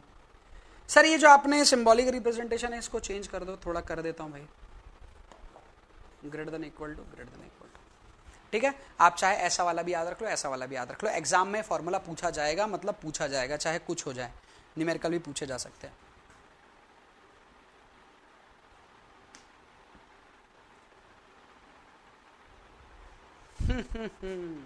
चलो आया समझ में, आगे बढ़ें, आगे बढ़ें, बढ़ जाइए, चलिए बढ़ गए।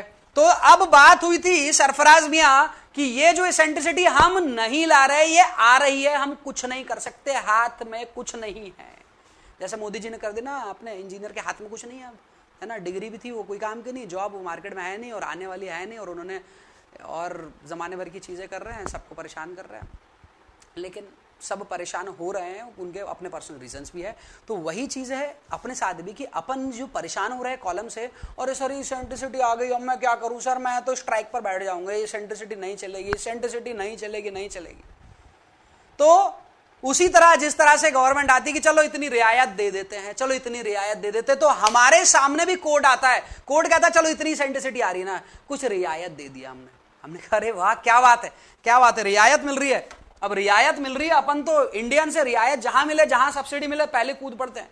तो अपन बात करते हैं किसके बारे में, परमिसिबल, किसके बारे में, परमिसिबल इसेंट्रिसिटी।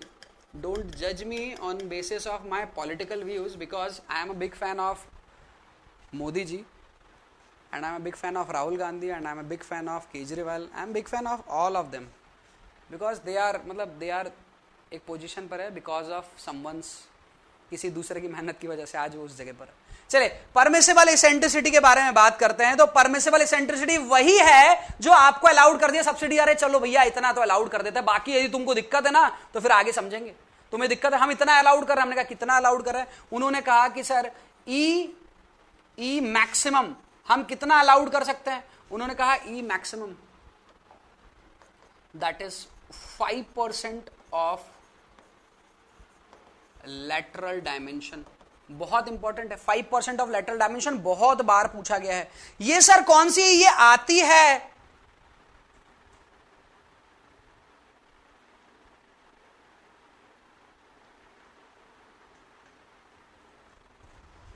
चलिए तो यहां पर अपन बात करते हैं 5% of lateral dimension. 5% of lateral dimension कहने का मतलब क्या हो गया?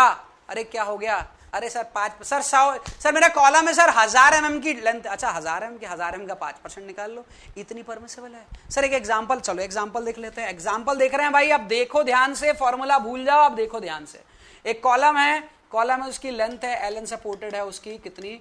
5 मीटर है। कितनी भैया? 5 मीटर मतलब 5000 mm। 5 लाख मत कर देना, है ना, घर तक आ जाएंगे एग्जामिनर। फिर आपके पास पर डी और बी है ना। डी और बी तो आप लोग समझते हैं क्या होता है, डी एक्स या डी वाई बोल दो, जो बोलना बोल दो। इसको डी एक्स बोल दो, इसको डी वाई बोल दो, ठीक है। और 400 बाय 600 का कॉलम है। कितने का है? 400 बाय 600 कॉलम है। 400 बाय 600 की जगह मैं 300 कर लेता उसको ना, ठीक है। सर ऐसा क्यों कर रहे हो? अरे भाई देख लो यार ना, 400 बाय 300 की जगह 300 बाय 600 कॉलम करते हैं, ठीक है। अब निकालते हैं इसका दो तरफ से। तो निकालेंगे सर ई मिनिमम, हाँ निकाल रहे हैं ई मिनिमम। सर एक्स से निकाल लो, ठीक है, एक्स से निकाल लेते हैं। सर वो हो जाएगा 5000, एल एन सपोर्टेड का फॉर्मूला था 5000 L N supported upon 500, L N supported हो गया। प्लस कितना हो जाएगा? डीएक्स कितना? 300 बाय 30। सर और 20 भी mm हो सकता है सर, ठीक है भाई। ई मिनिमम वाई कितना?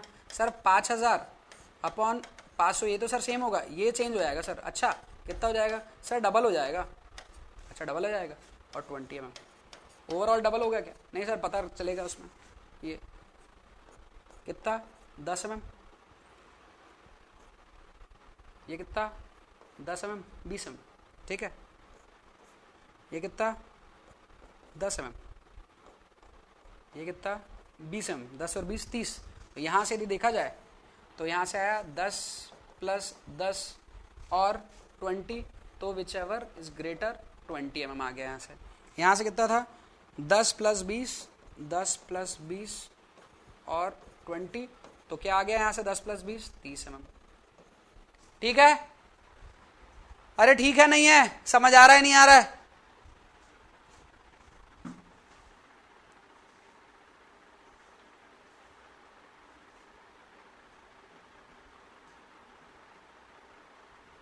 क्या बोल रहे हो सरफराज? इंग्लिश की ईएनजी की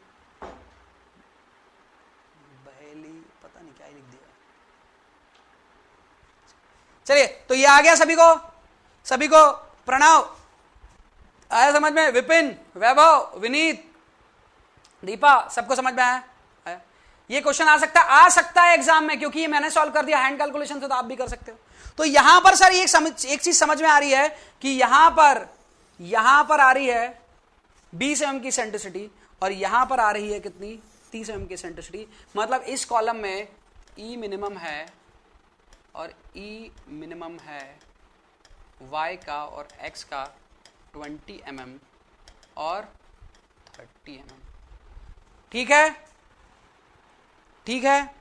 अरे है कि नहीं है? हाँ सर है। परमिसिबल कितना है भैया? इसी डायरेक्शन से परमिसिबल निकालेंगे, कितना आएगा? कितना निकालेंगे परमिसिबल निकाले। परमिसिबल है सर 5% ऑफ लेटरल, तो इसका 5% कितना होगा और इसका 5% कितना होगा? उसके बगल में लिख दो 5%, तो इसका कितना होगा? 15 mm और इसका कितना हो जाएगा? 5 का 30, ये तो 30 mm हो जाएगा। हाँ 30 ही होना चाहिए, इतना ही होगा।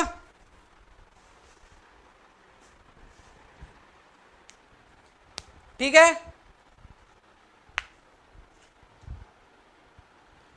है। तो परमिसिबल निकाला अपन ने, इसका 5% निकालोगे कितना हो जाएगा? 15, और इसका निकालोगे तो 5 30। ठीक है, अब ये क्या बोल रहा है, ये कह रहा है 15 से कम होना चाहिए, नहीं है। ये बोल रहा है 30 से कम या उसके बराबर होना चाहिए, ये है। सो यहां से इसेंट्रिसिटी को हम कहेंगे कि सब्सिडी मिल गई, कोई दिक्कत की बात नहीं है। यहां से ऐसा नहीं हुआ, इसेंट्रिसिटी आएगी, आकर रहेगी, आप नहीं रोक पाओगे और वो दिक्कत परेशानी पैदा करेगी। आ रही है बात समझ में? यस और नो? समझ आ रहा है, नहीं आ रहा है? या मुझको ही समझ आ रहा है? भाई ऐसा तो नहीं है कि सर आप समझाते हो ना तो कई बार ऐसा रहता है आपको तो समझ आ जाता, हमको नहीं आता।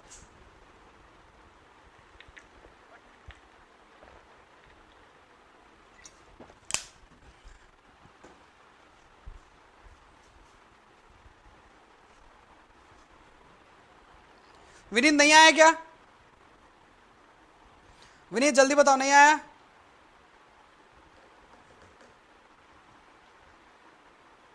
आ गया? ठीक है, तो यहां पर भी मैं बात करता हूं। यहां पर अब इससे क्या समझते हो?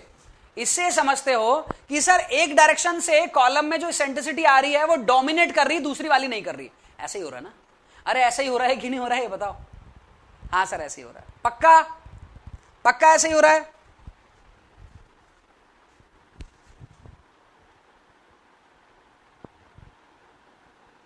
क्या भाई 30 mm क्यों? अरे इसको सॉल्व करो ना, इसका 5% निकालो। 5% 5/100 कितना होगा? 30 ही होगा ना? 5 6 है, अभी तक तो 30 ही है, बाकी आप बताओ चेंज कर लेंगे अपन क्या? ठीक है, तो ये समझ में आया अपने को? ये समझ में आया। यहां से समझ में आ रहा है कि सर इधर वाली इसेंट्रिसिटी को तो आप भूल जाओ। कौन सी भूल जाओ यार? सर इसको भूल जाओ, ये वाली को। क्यों भूल जाओ? क्योंकि यहां से डोमिनेट नहीं कर रही है। डोमिनेट कौन कर रही है? डोमिनेट सर यही वाली कर रही है, एक्स वाली, वाई वाली नहीं कर रही है। ये क्लियर हुआ सभी को? कौन सी कर रही है? एक्स वाली कर रही है, वाई वाली कर रही है। क्लियर हुआ सभी को? क्लियर हुआ सभी को? सभी को क्लियर हुआ? एक्स या वाई कौन से डोमिनेट कर रही है? सर एक्स डोमिनेट कर रही है। एक्स डायरेक्शन से इसेंट्रिसिटी आ रही है ज्यादा, हम जितना अलाउ कर रहे हैं उससे भी ज्यादा आ रही है। हमने कितना अलाउ कर दिया? 15 mm, लेकिन उससे भी ज्यादा आ रही है। सर अब इस केस में क्या होगा? इस केस में क्या होगा? तो एग्जाम्पल हटाऊं क्या या लिखा रहने दूं? एग्जाम्पल हटाऊं या लिखा रहने दूं, बताइए?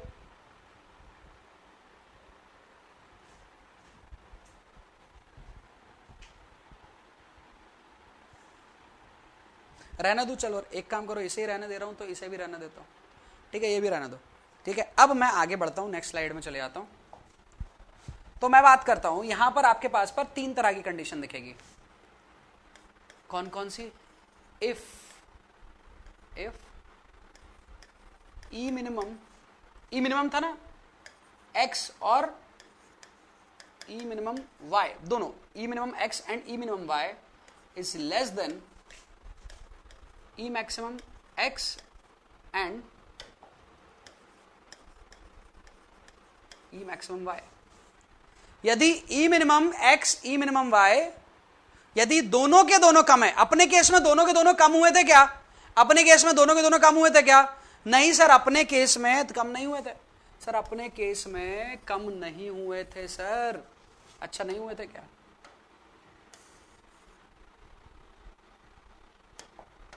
अपने केस में ये पिंक वाला बोल रहा था आपको, पर्पल वाला बोल रहा था कि भैया नहीं हुआ हूं मैं कम, ठीक है? तो ये वाले इस केस से सब आपके पास पर वो नहीं आ रहा था क्या? इसेंट्रिसिटी आपके पास पर आते हुए दिख रही थी, परमिसिबल से कम नहीं थी। तो आपके पास पर कॉलम को क्या कहा जाएगा वो बताऊंगा।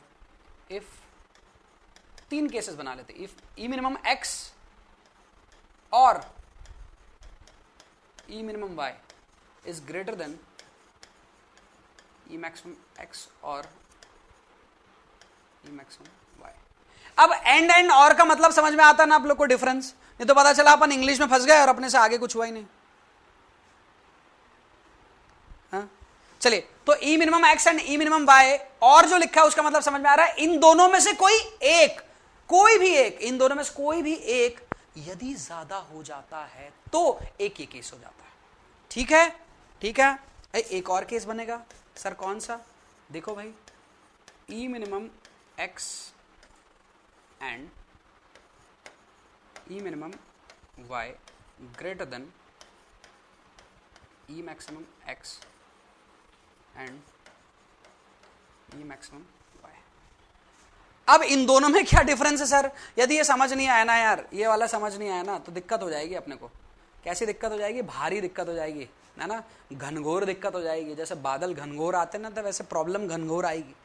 और एंड का मतलब नहीं समझे सर। और कह रहा है इन दोनों में से कोई एक है, एंड कह रहा है दोनों के दोनों, दोनों के दोनों, इन दोनों में से एक और इन दोनों में से दोनों के दोनों। ठीक है, क्लियर है? तो यहां पर यदि बात करते हैं, यदि ऐसा होता है जब इसेंट्रिसिटी का डोमिनेशन नहीं होता है तो हम क्या कहेंगे? यदि इसेंट्रिसिटी का डोमिनेशन किसी भी तरफ से नहीं हो रहा है तो हम इस कॉलम को कहेंगे जिस नाम से वो कॉलम है आपके पास पर, कंप्रेशन कॉलम। कौन सा कॉलम है? Compression column.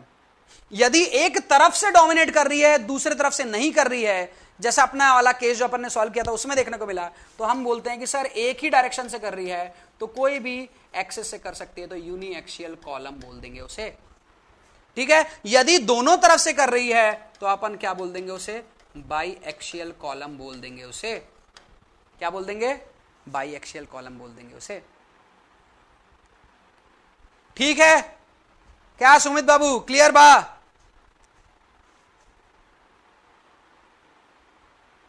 क्या बाबू?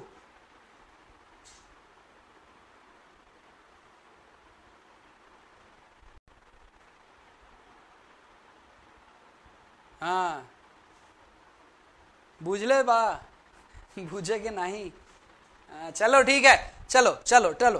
तो सर ये आप जो मुझे बता रहे हो ना सर कंप्रेशन कॉलम, इसके बारे में मुझे कुछ और भी पता है। क्या पता है भाई? सर आप नहीं बताया था। क्या बता दिया था मैंने? सर आपने हमें यहां पर ये बता दिया था। क्या बताया था सर? आपने कहा था कंप्रेशन कॉलम में ना सिर्फ आपके पास पर कंप्रेसिव स्ट्रेस रहती है और यूनिएक्सियल बाइएक्सियल कॉलम में दोनों स्ट्रेस रहती है। ये बता दिया था। क्लियर है? अरे बताया था कि नहीं बताया था? बताओ, बताया था? यस और no?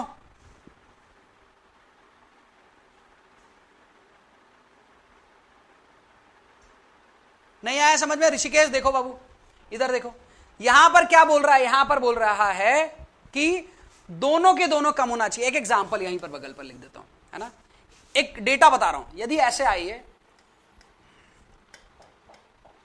E minimum X and Y, X आया 15 mm, वाई आया 20 mm, ये एक्स से आया और ये वाई से आया, इसेंट्रिसिटी आई है ये, है ना, ई मिनिमम, और ये है ई मैक्सिमम। आपको ई मैक्सिमम बोला है, कितना बोला है कि ई मैक्सिमम कितना आया है आपका? परमिसिबल है आपका 20 mm और यहां से भी 20 mm।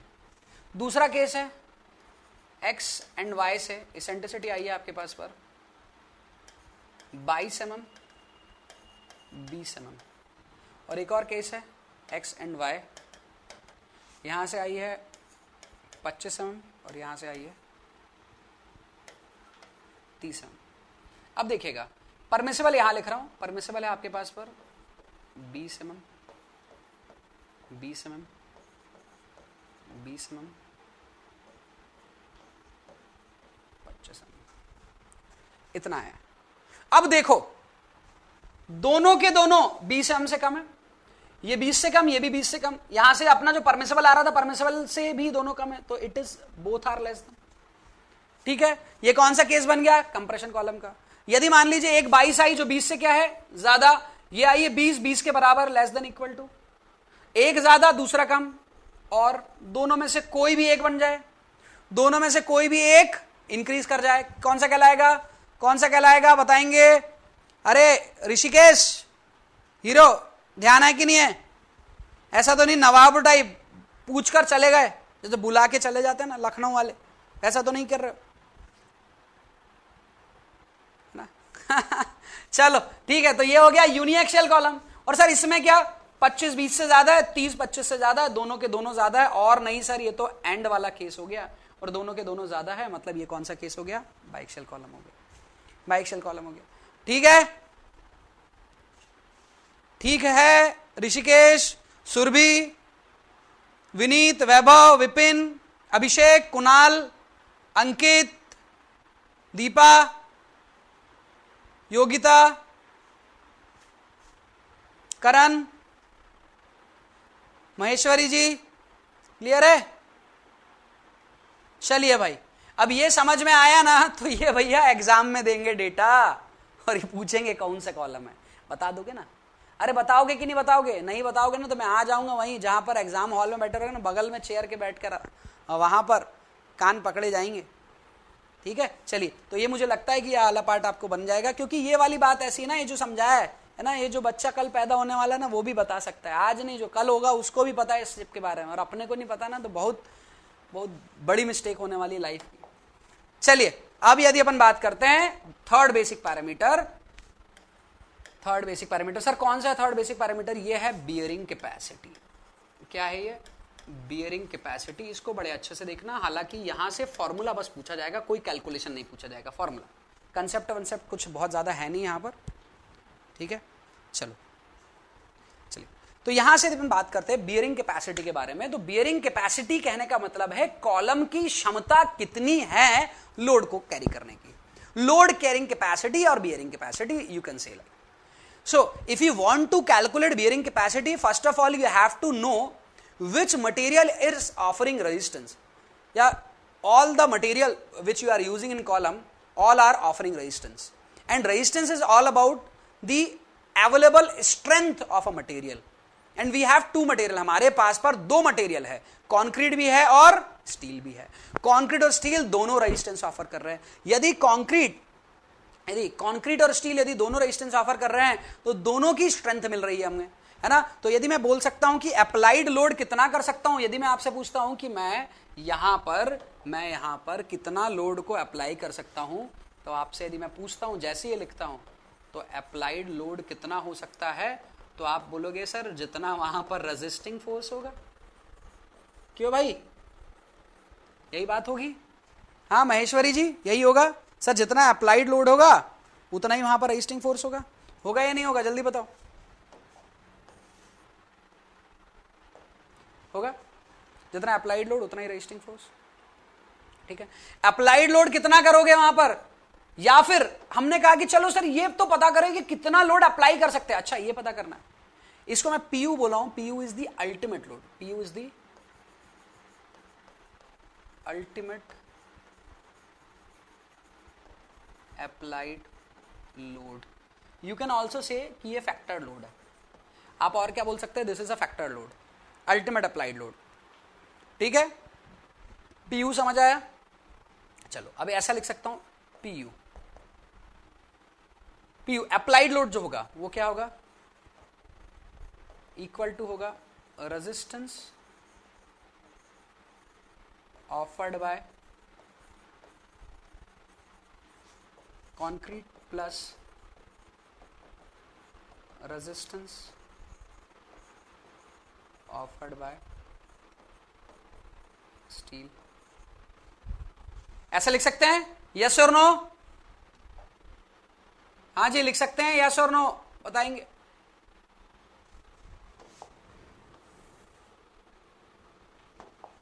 लिख सकते हैं ऐसा, ठीक है। अब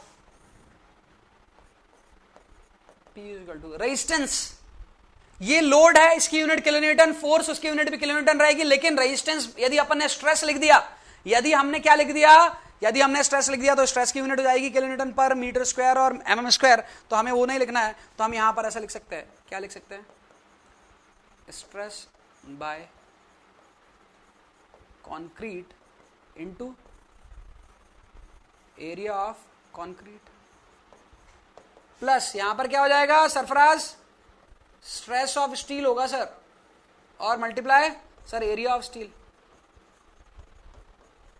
एरिया ऑफ स्टील उसको कैसे निकालेंगे सरफराज, उसकी लेंथ से मल्टीप्लाई कर निकाल लेंगे, यस और no Sarfaraz? Area of steel कैसे निकालेंगे, उसकी लेंथ से मल्टीप्लाई कर निकालेंगे, यस और नो?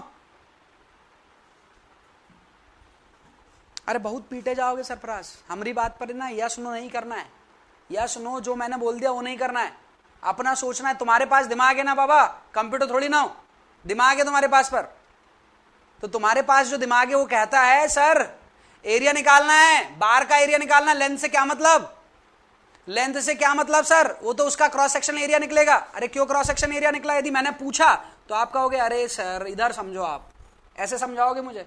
कैसे? जैसे मैं भी बता रहा हूं सर, ये है बार, ये बार लगे हैं सर, अब आप इसके ऊपर पर लोड लगाओगे तो लोड लगेगा क्रॉस सेक्शन पर, अरे लगेगा ना, तो ये बार है आपके पास पर,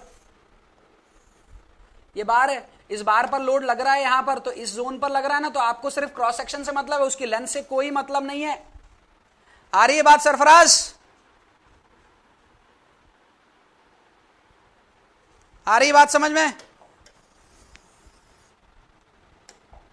ठीक है, तो बस एक चीज याद रखना मेरी, आप भी और आप सभी लोग याद रखिए, आप लोग इंजीनियरिंग करने के बाद एक चीज ध्यान रखिए कि आप लोगों को जो नहीं बनाया जा सकता है वो है, हाँ जो सोच रहे वो भी, और मैं बोल रहा हूं बेवकूफ, नहीं बनाया जा सकता।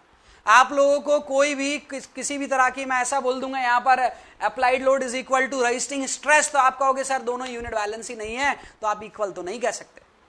आ रही बात समझ में? ये आपको पता है, मैं लिख दूंगा ना तो आपको बोलना नहीं सर ये तो ऐसा तो हो ही नहीं सकता, पढ़ रखा है हमने। भले ही हमारे मार्क्स ना 10 में से -10 आते हो, 10 नंबर का पेपर -10 आ रहे हमारे, समझ आ रही? ऐसा भी हो रहा हो तो भी हमें इस तरह का बेवकूफ कोई नहीं बना सकता, ना मैं ना कोई नहीं। कोई टीचर कितना भी यूट्यूब में आग लगा रहा हो, चिल्ला चिल्ला कर पढ़ा रहा हो, है ना, और कोई कितना ही शांत पढ़ा रहा हो, तो ऐसा नहीं देखना है जो चिल्ला कर पढ़ा रहा है वही अच्छा है, जो शांत पढ़ा रहा है वो एकदम खराब है। आपको जिससे समझ आए ना, he is the best for आपके लिए। आ रही बात समझ में? तो यहां पर मेरी बात को ध्यान रखना, आप इन सब जो कंसेप्ट जो अपन पढ़ रहे हैं ये सब अपने बेसिक स्कूल की चीजें जो अपन ने पढ़ रखी है, बेसिक इंजीनियरिंग जो है वही है, ये यहां पर भी, और वैसे प्रैक्टिकल लाइफ में आपको कोई बेवकूफ नहीं बना सकता। आ रही है बात समझ में? तो इसलिए ध्यान रखे, कभी कोई भी चीज परचेस करने जाए, कुछ भी करने जाए, ऐसा नहीं कि नए नवेले अपने पिताजी, नहीं ये बात बड़ी इंपॉर्टेंट है यार, अपने पिताजी माताजी अपने पर बड़ा विश्वास करते हैं, कहते हैं कि बेटे को इंजीनियर बना दिया। हो सकता है आप घर में एक भाई हो सकता है आपसे छोटे ब्रदर हो, छोटे भाई का भी सपना है कि यार बड़ा भैया अपना, है ना, बड़ी दीदी है अपनी, इनको तो बहुत नॉलेज है, तो कॉलेज तक पढ़े हैं। आपके गाँव में यदि बोल दिया जाए तो अरे बेटा कॉलेज किया हुआ है, तो मतलब अलग ही वहाँ पर आपका वेलकम होता है। लेकिन उसके बाद यदि अपन बेवकूफ बन जाए, प्रेशर नहीं लेना है, लेकिन ये ध्यान रखना है कि अपने को वो लोग जो इज्जत दे रहे हैं ना, उसका मतलब है कि अपने को नॉलेज है, अपने को नॉलेज है। तो जब भी पेरेंट्स के साथ जाओ, कुछ भी चीज शॉपिंग करने जाओ, कहीं भी जाओ, बी एक्टिव, बी प्रोएक्टिव, पूछो वहां पर डिस्काउंट्स क्या हो सकते हैं, क्या डिस्काउंट्स है यहाँ पर, क्या है ये प्रोडक्ट, क्या है, कैसे चलता है, कौन सी मशीन लगी है, मशीन है तो वाइंडिंग है, यदि घूमती है मोटर है तो कौन सी वाइंडिंग है, पूछो उसका सब चीज। क्योंकि आपके पेरेंट्स जो है ना वो आपको लेकर इसलिए जाते हैं, आपको नहीं बोलते कि तुम कुछ बोलो, आपकी जिम्मेदारी है कि अपने पेरेंट के खर्चे खुद पर करवाओ, दुकान वाले को मत करवाओ। आ रही बात समझ? ठीक है, चलिए तो यहां पर अपन बात करते हैं stress by concrete into area of concrete, stress by of steel into area of steel. तो यहां पर यदि सरफराज अपन इसको लिखेंगे तो कैसे लिखेंगे सर? इसको आप लिख देंगे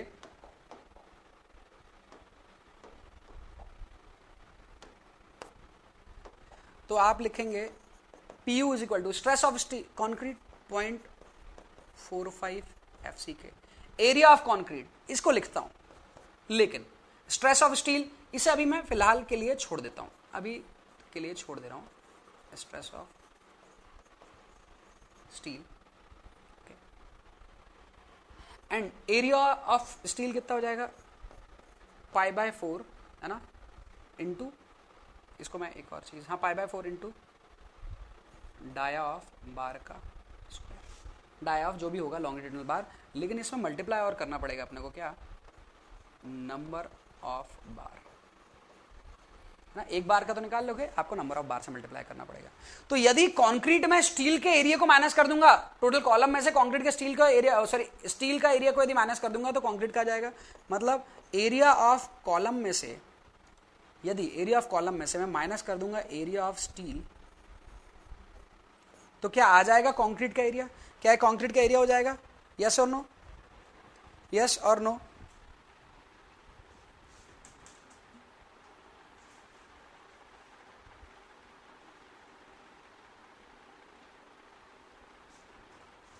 ठीक है, चलिए तो यहां से अपन ने बात किया, सो PU यहां से इस स्ट्रेस ऑफ स्टील, पहले स्ट्रेस ऑफ स्टील के बारे में बता देता हूं, है ना, फिर फॉर्मूला फाइनल लिखूंगा। सो स्ट्रेस ऑफ स्टील के बारे में या इसको स्ट्रेस ऑफ स्टील की जगह, हाँ stress of compressive stress of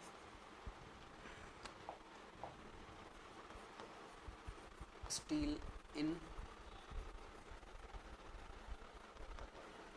compression. किसमें? Stress of steel in compression. जो स्ट्रेस ऑफ स्टील जो होता है वो कंप्रेशन में आपके पास पर एक जैसा नहीं होता है। एक जैसा मतलब जैसा टेंशन में था एग्जैक्ट 100% एज इट इज नहीं होता है। आ रही बात समझ में? मतलब सर कम होता है क्या? वो तो बात की बात है, लेकिन पहले ये जो मैं पॉइंट बोल रहा हूं, क्या ये समझ में आ रहा है कि स्ट्रेस आपके पास पर एक जैसा नहीं होता है? किसके अंदर? स्टील में जो टेंशन बार का था वही कंप्रेशन बार का नहीं होता है। Exactly same. सर आपने तो बोला था उस टाइम पर होता है। अरे बोला था मैंने, और अभी भी मना नहीं कर रहा हूं, मैं बस बोल रहा हूं कि एग्जैक्टली सेम नहीं होता है। आ रही बात समझ में? एग्जैक्टली सेम के लिए मैं मना कर रहा हूं, उसका मतलब क्या है?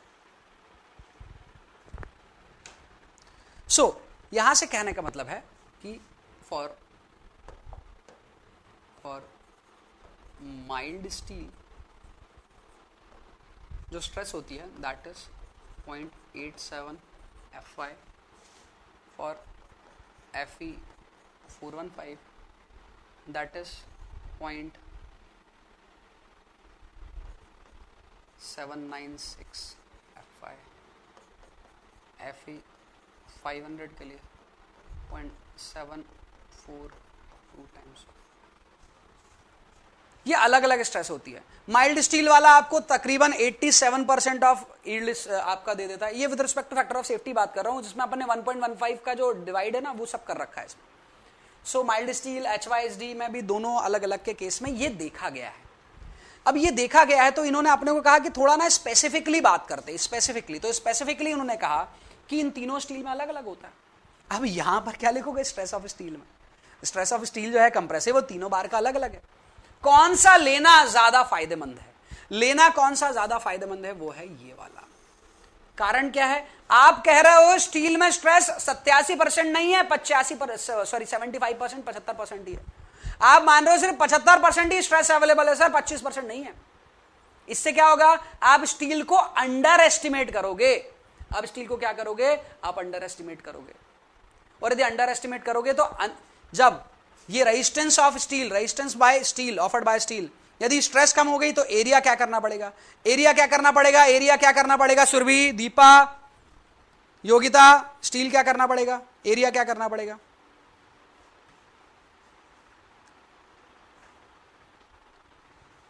बढ़ाना पड़ेगा। स्ट्रेस कम हो गया तो एरिया बढ़ाना पड़ेगा, ज्यादा देना पड़ेगा। ठीक है ना?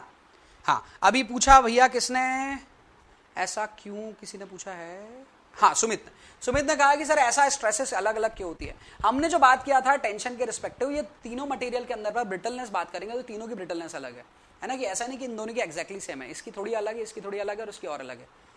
तो इस वजह से आपको जो स्ट्रेस में भी बिहेवियर में जो थोड़ा सा चेंज मिलता है उसी का रिस्पेक्टिव यहाँ पर बात की गई है।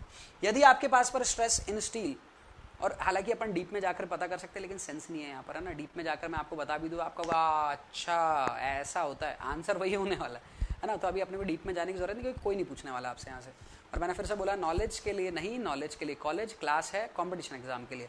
यहाँ पर अपन बात करते हैं Fe500 का बेस मानते हुए, तो हम इस फॉर्मूले को लिखते हैं।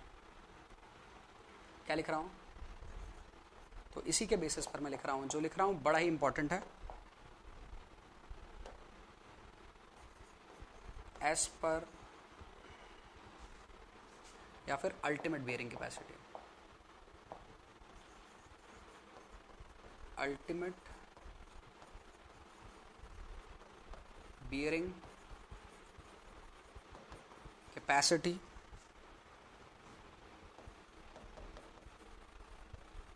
Without ultimate bearing capacity without considering eccentricity. मतलब हम मान रहे हैं कि इसेंट्रिसिटी आएगी ही नहीं। मतलब हम क्या मान रहे हैं भैया? सर आप मान रहे हैं जीरो इसेंट्रिसिटी। मैं क्या मान रहा हूं? सर आप मान रहे हैं जीरो इसेंट्रिसिटी। तो अब मुझे बताओ ये कितना प्रैक्टिकल और कितना थ्योरेटिकल है?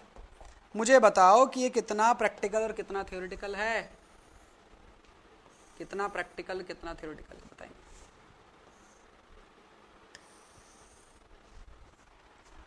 क्या है, प्रैक्टिकल है या थ्योरेटिकल है? ये थ्योरेटिकल है। सर ऐसा तो हो ही नहीं सकता, इसेंट्रिसिटी तो हमेशा आएगी, जीरो इसेंट्रिसिटी का तो केस नहीं बनता। लेकिन यदि जीरो इसेंट्रिसिटी रही तो फॉर्मूला जो है आपका, दैट इज फॉर्मूला है आपका PU is equal to 0.45 FCK area of column minus area of steel plus stress of steel, that is 0.75 Fy into area of steel. This is the formula which you can use for calculating bearing capacity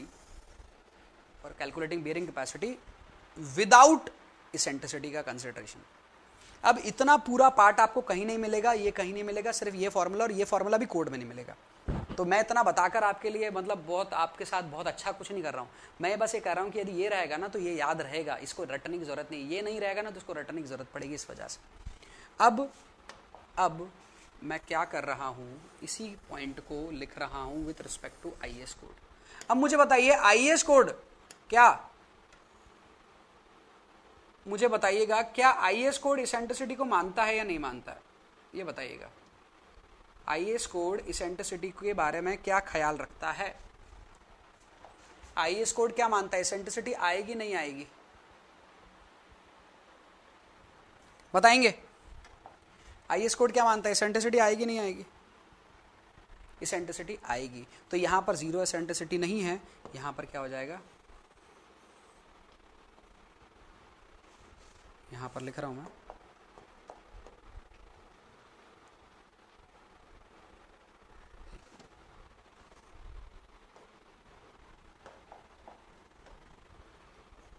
with considering eccentricity, मतलब minimum eccentricity, zero नहीं है, minimum eccentricity का case है। तो यहां पर जो formula है आपके पास पर, दैट इज सेम ऊपर वाला।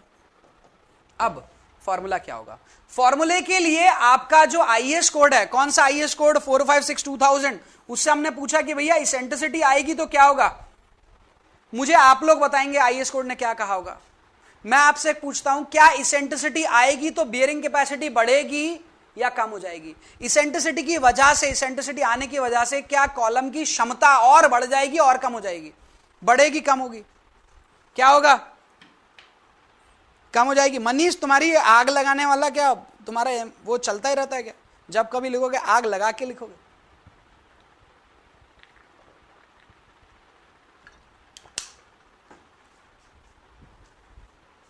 कम हो जाएगी स्ट्रेंथ। यदि स्ट्रेंथ कम हो जाएगी, कितनी कम हो जाएगी, तो IS कोड कहता है 90% ही बचेगी, 10% कम हो जाएगी। मतलब ये जो अवेलेबल स्ट्रेंथ है, ये जो अवेलेबल स्ट्रेंथ है, इसका कितना बचेगा, सिर्फ 90% ही बचेगा। तो 0.45 FCK area of column minus area of steel plus 0.75 FY area of steel, इसका 90%, इसका 90% सप्लाई करो और सॉल्व कर लो उसे, तो क्या हो गया, PU इज इक्वल टू क्या हो जाएगा, PU इज इक्वल टू कितना होगा, लिख सकते हैं सर? हाँ, इसका 90 निकाल लेंगे, लिखा 0.4 FCK area of column minus area of steel plus इसको करेंगे तो 90% 0.67 FY एरिया ऑफ स्टील, और ये आपको कोड में फॉर्मूला मिल जाएगा। ये ऐसा कुछ नहीं है जो मैं नायाब चीज दिखा रहा हूं, इट इज नॉट नायाब, ये पहले से मौजूद था। ठीक है, so this is the most important formula, most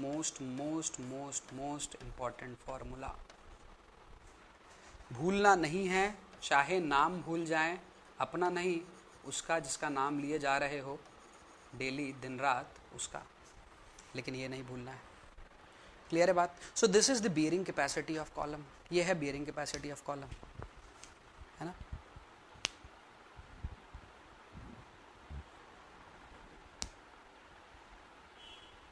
समझ आ रही बात? ठीक है, चलिए। तो यहाँ से फिर अपन बात करते हैं, यहाँ से फिर अपन बात करते हैं, क्या करते हैं बात अपन, यहाँ से अपन एक एक कर पूरी बेयरिंग कैपेसिटी के फॉर्मूले लिखते हैं। लेकिन अभी जो मैंने बताया है, ये जो फॉर्मूला है, ये किस के लिए फॉर्मूला है, ये पर्टिकुलर किस तरह के सेक्शन के लिए फॉर्मूला है। विजिबल है सभी को? सभी को विजिबल है? विजिबल है ना? थोड़ा सा छोटा कर सकता हूँ क्या इसको, देखिएगा। अभी विजिबल है? अभी विजिबल है? जल्दी देख के बताइए मुझे। यस, है ना? अब मत बोलना कि सर कर दो। अरे फालतू बातें करते हो, कौन कौन है ये फालतू बात करने वाला? करण है, टाइम के साथ नाम भी लेना पड़ता है। अरे करण बेटा, बात याद रखो हमारी। एक सर से मैंने सुना था, आप लोग भी सुनेंगे उनको, वो खान सर कर हैं यूट्यूब पर। तो किसी ने मुझे, स्टूडेंट ने भेजा था कि सर इनको सुनिए, ही इज़ जीनियस सर। मैंने कहा ठीक है। तो वो बोल रहे थे बच्चों को, वही मैं तुम्हें बोलूँगा, लाखों आएंगे लाखों जाएंगे, लेकिन शादी उसी से होगी जिसे पापा खोज के लाएंगे। समझ आ रही बात? चलिए, तो ये जो हमने फॉर्मूला लिखा है, this is for rectangular, square and circular tie. Rectangular, square and circular tie, ठीक है। अब यदि यहीं पर मैं हेलिकल टाई कर देता हूं, हेलिकल टाई। अब हेलिकल टाई को थोड़ा सा समझिए, हेलिकल टाई को थोड़ा सा समझिए। जैसे कॉलम है ना, तो इसमें जो आपकी रिंग लगी हुई ना, इसमें जो आपकी रिंग लगी हुई है, वो रिंग लगी हुई है इस तरह से। तो आपने इस पोजीशन पर उसको लॉक कर दिया, कंक्रीट बाहर नहीं आ सकता। लेकिन हेलिकल में ऐसा नहीं होता है। हेलिकल में कैसा होता है? हेलिकल में आप ना बहुत क्लोजली इसको बांधते हैं। तो यहां पर कंक्रीट का कन्फाइनमेंट, कंक्रीट पर जो पकड़ रहती है, कंक्रीट के सराउंडिंग में जो रेनफोर्समेंट रहते हैं, वो उसका डिस्टेंस थोड़ा ज्यादा रहता है और यहां पर डिस्टेंस कम रहता है। तो यहां कंक्रीट क्रश होकर ही बाहर निकलता है, यहां पर क्रश हुए बगैर, क्रैक होकर भी बाहर निकल सकता है। तो यहां पर कंक्रीट को ज्यादा यूटिलाइज किया जा सकता है, मतलब कंक्रीट क्रश होने के बाद भी यूटिलाइज हो सकता है, जबकि यहां नहीं हो सकता। तो इसीलिए हम कहते हैं यदि हेलिकल टाई लगाते हैं तो बियरिंग कैपेसिटी क्या हो जाएगी? बढ़ेगी, कम हो जाएगी? क्या होगा भाई? बियरिंग कैपेसिटी हेलिकल टाई में बढ़ेगी, कम हो जाएगी? बताइएगा। क्लियर है? क्या होगा?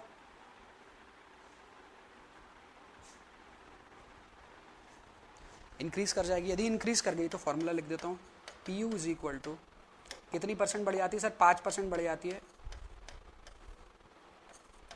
अबव फॉर्मूले के। लेकिन सर्कुलर नहीं, सिर्फ हेलिकल। ध्यान रखिए, सर्कुलर कॉलम में हेलिकल टाई और सर्कुलर टाई दोनों लग सकती है, लेकिन हम किसके बारे में बात कर रहे हैं वो याद रखना।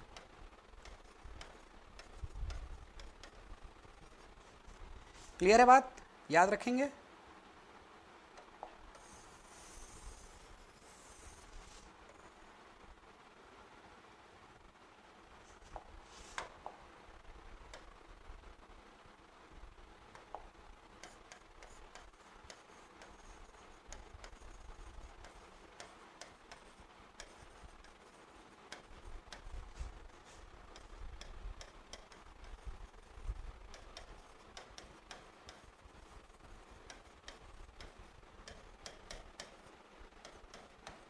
बस एक चीज़ समझिए कि मैंने जितनी भी चीज़ें आप लोग को पढ़ाया है, ये डायरेक्ट फॉर्मूला लिखने के पहले आपको चीज़ें समझाया है। डायरेक्ट लिखने के पहले यदि चीज़ समझाया तो भूलना नहीं है, ठीक है। तो these are the bearing capacity formula. अब यदि आगे बढ़ते हैं हम, तो आगे बढ़कर सभी चीज़ें मैं एक एक करके लिख रहा हूँ, बहुत इंपॉर्टेंट है, बहुत इंपॉर्टेंट है। क्या है? एज पर, थोड़ा छोटा करते हैं अपन इसको,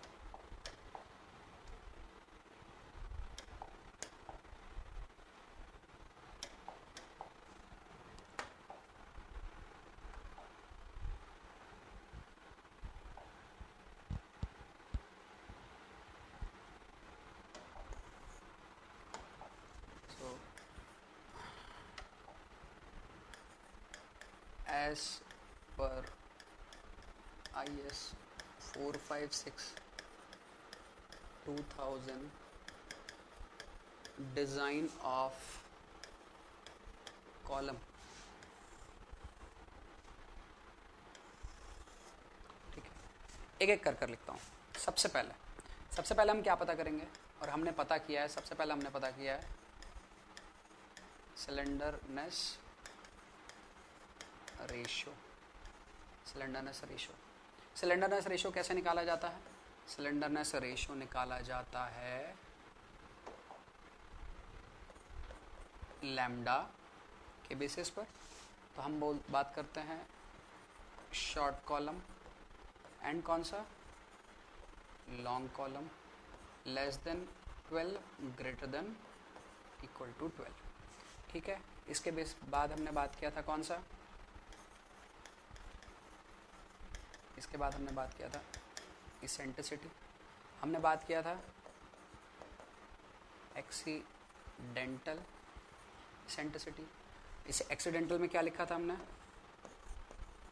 ई मिनिमम एक्स एंड वाई, है ना, E minimum X and Y, या E minimum X and E minimum Y क्या होती है आपके पास पर, greater than equal to L unsupported upon 500 plus D by 30 और 20 mm which ever is maximum, ठीक है।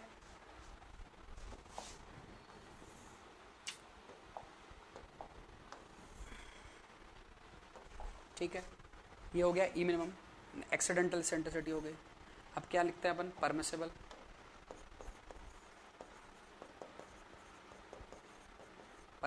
परमिसिबल क्या होती है, ई मैक्सिमम, वो कितनी होती है आपके पास पर, 5% ऑफ लेटरल डायमेंशन, ठीक है, ये हो गया था, ठीक है। थर्ड अपन ने क्या देखा, थर्ड देखा bearing capacity of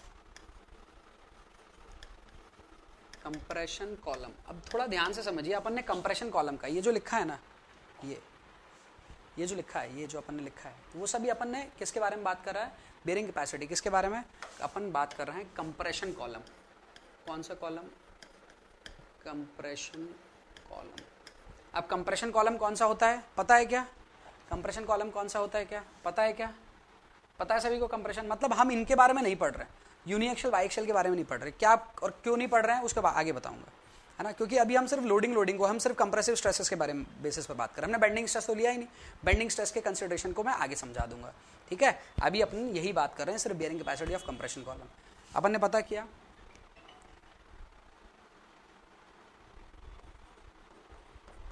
with zero eccentricity, है ना।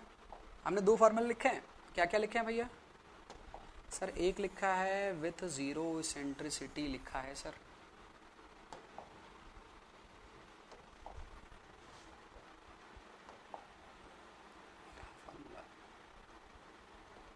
विथ जीरो इसेंट्रिसिटी, एक क्या लिखा है,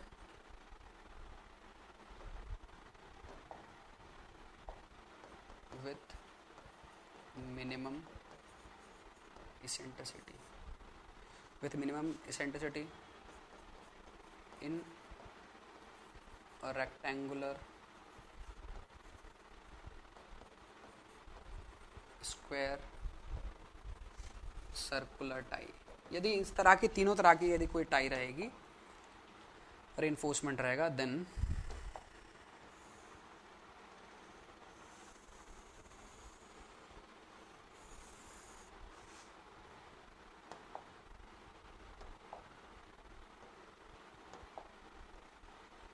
ये रहेगा फॉर्मूला, ठीक है। और एक और है, क्या है एक और, इन हेलिकल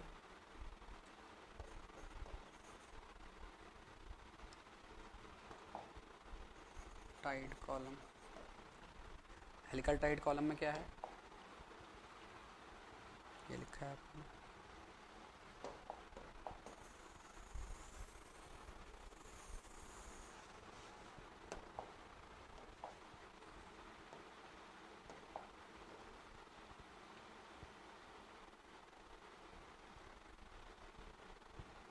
सो ये आपको याद रखना है, ठीक है। ओके, तो ये सभी चीज़ें मैंने एकदम समराइज कर दिया, एकदम समराइज छोटे छोटे में। ये वाला चीज़ भूलना नहीं है। क्लियर है? नहीं भूलेंगे? अरे नहीं भूलोगे ना? बताओ यस और नो। कॉलम में सर्कुलर कॉलम में यूज करते हैं, जहां पर कॉलम में को रेजिस्टेंस हमें करवाना है, सर्कुलर कॉलम यूज कर रहे हैं वहां पर करते हैं। सर्कुलर कॉलम कहां पर यूज करते हैं? घर के वो हिस्से जो चारों तरफ से खुले हुए हैं, मतलब घर के यहां पर यदि बीच में कॉलम लगाऊंगा, रेक्टेंगुलर मत बनाओ, सर्कुलर बनाओ, क्योंकि रेक्टेंगुलर क्या होता है, छोटे बच्चे चल रहे हैं, घूम रहे हैं, तो उससे क्या उनको सर पर लगने का, कॉर्नर शार्प होते हैं ना, उससे लगने का चांस होता है। तो यूजुअली हम सर्कुलर कॉलम बनाते हैं। यदि आप देखें जो कॉरिडोर के आपके पास पर कॉलम रहते हैं वो सब भी इसी सर्कुलर बनाते हैं।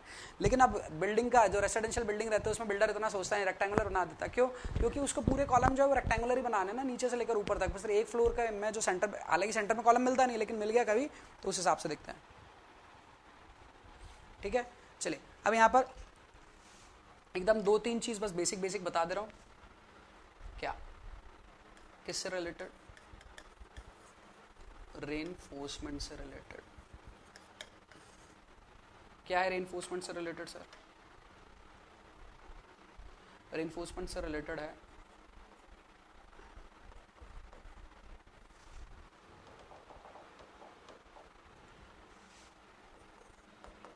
Dia of longitudinal bar greater than equal to कितने रहेगा? 12 mm। Dia of longitudinal bar 12 mm या उससे ज्यादा, ठीक है। नंबर ऑफ बार रेक्टेंगुलर और स्क्वायर कॉलम में greater than equal to 4। Circular column कोई भी टाई हो greater than equal to 6। Okay, next.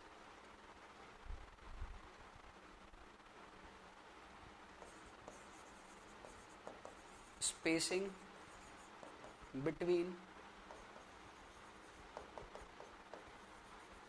Longitudinal bar less than equal to 300 mm। दो बार के बीच में ज्यादा से ज्यादा दूरी हो सकती है लॉन्ग कॉलम में, वो कॉलम के अंदर पर, शॉर्ट या लॉन्ग जो भी हो, 300 mm। नेक्स्ट मैं बात करता हूं लेटरल टाई के बारे में। लेटरल टाई दो तरह की होती है, रेक्टेंगुलर या फिर स्क्वायर, ये भी होती है, और एक और लिख देता हूं सर्कुलर, क्योंकि हेलिकल तो एक ही बार होता है और ये अलग अलग बार होता है। इससे रिलेटेड बात करता हूं, dia of tie greater than equal to 8 mm, ठीक है। हालांकि अपन डाया ऑफ टाई जो है अपन निकाल सकते हैं, that is dia of main bar by 4 और 6 mm, which ever is maximum. Dia ज्यादा होना चाहिए। स्पेसिंग टाई के बीच में, एक के बीच के एक जो दूरी होगी ना, एक ऊपर नीचे नीचे नीचे ऐसे लगी जो है, उनके बीच में स्पेसिंग कम से कम होनी चाहिए। कितने से कम होना चाहिए? या तो 300 mm और लेटरल डायमेंशन, इन दोनों में से जो भी क्या होगा, ज्यादा है कम, इन दोनों में से जो भी क्या होगा, ज्यादा है कम, लेस है तो विच एवर इज लेस या मिनिमम, ठीक है। ठीक है, अब इसके बाद यदि मैं बात करता हूं, ये आपने लेटरल टाई के बारे में बात करें। लेटरल टाई एक और तरह की होती है आपके पास पर, कौन सी होती है? हेलिकल टाई के लिए, हेलिकल टाई के केस में डाया ऑफ टाई सेम रहेगा। क्या रहेगा? Greater than equal to dia of main bar by 4 और 6 mm, which ever is maximum. अभी ध्यान रखना, कॉलम में यदि दो बार लगे अलग अलग डाय के, एक 12 का लगा है 16 का, तो यहां 16 रखना। क्यों रखना? क्योंकि 16 रखोगे तो 16 का 4 और 12 का 4, 12 बाय 4 3 mm, 16 बाय 4 4 mm। तो दोनों में से जो ज्यादा आएगा, क्योंकि ज्यादा यूज करना है तो ज्यादा वाला डेटा रखना है, लेकिन जब स्पेसिंग करते हैं तो स्पेसिंग में कम वाला रखना है। तो स्पेसिंग में बात करते हैं, स्पेसिंग को बोलते हैं अपन यहां पर पिच। क्या बोलते हैं स्पेसिंग को? पिच बोलते हैं। तो पिच मैं दो चीज लिख रहा हूं, एक मिनिमम की कंडीशन और एक मैक्सिमम की कंडीशन। मैक्सिमम कितनी हो सकती है? पिच 75 mm और डाया ऑफ कोर बाय 6, और मिनिमम कितनी हो सकती है? 25 mm और 3 times of lateral time. Okay, ये इतना चीज अपने को ये मानकर चले, ये बोर्ड ही सबसे इंपॉर्टेंट है, ये वाला जो लिखा है यही सबसे इंपॉर्टेंट है। ओके, यही बोर्ड सबसे इंपॉर्टेंट है। क्या बोल रहे हो सरफराज? यदि कॉलम का साइज 300 लेस देन 300, अरे तो भैया बोल ही तो रहा है ना, 300 mm से ज्यादा थोड़ी ना बोल रहा, कम ही बोल रहा है ना। तो लॉन्गिट्यूडनल बार के बारे में बीच में डिस्टेंस तब तो और ही अच्छी हो जाएगी। ठीक है, चलिए इनके इस पॉइंट को मुझे कल और डिस्कस करना है हेलिकल टाई को, तो कल मैं इसको और डिस्कस कर अपन फुटिंग पर पहुंच जाएंगे। ओके, चलिए तो स्क्रीनशॉट लेना स्टार्ट करें, स्क्रीनशॉट लेना स्टार्ट करें।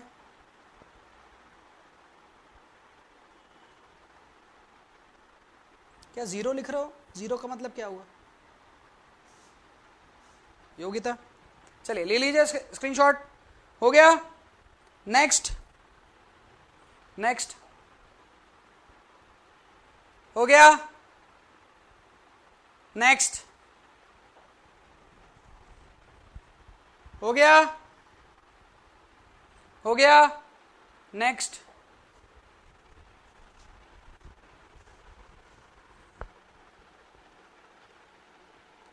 हो गया,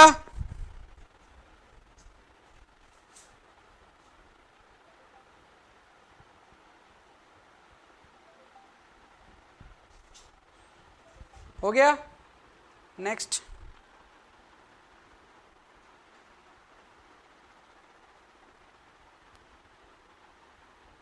हो गया, नेक्स्ट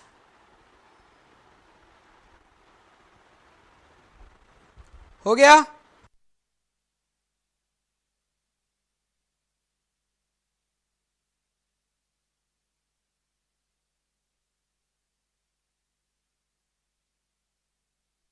नेक्स्ट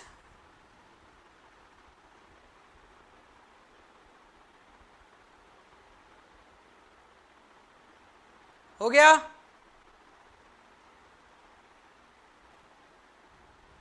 हो गया, नेक्स्ट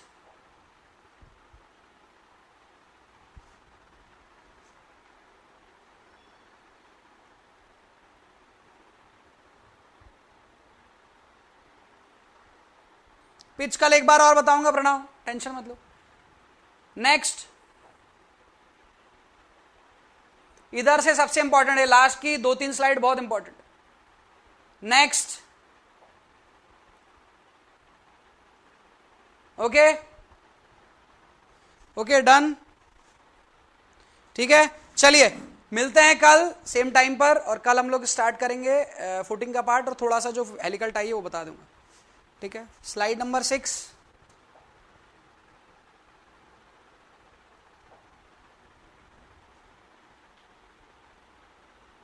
हो गया? हाँ ऋषिकेश, सुदीप आपने बोला था कल शायद कॉल करने का, तो मैं आज आपसे बात कर लूंगा, आज आप कर लेना मुझे 12 बजे के बाद कॉल। ठीक है, चलिए तो आज की क्लास खत्म करते हैं, मिलते हैं कल सेम टाइम पर। Bye bye, take care.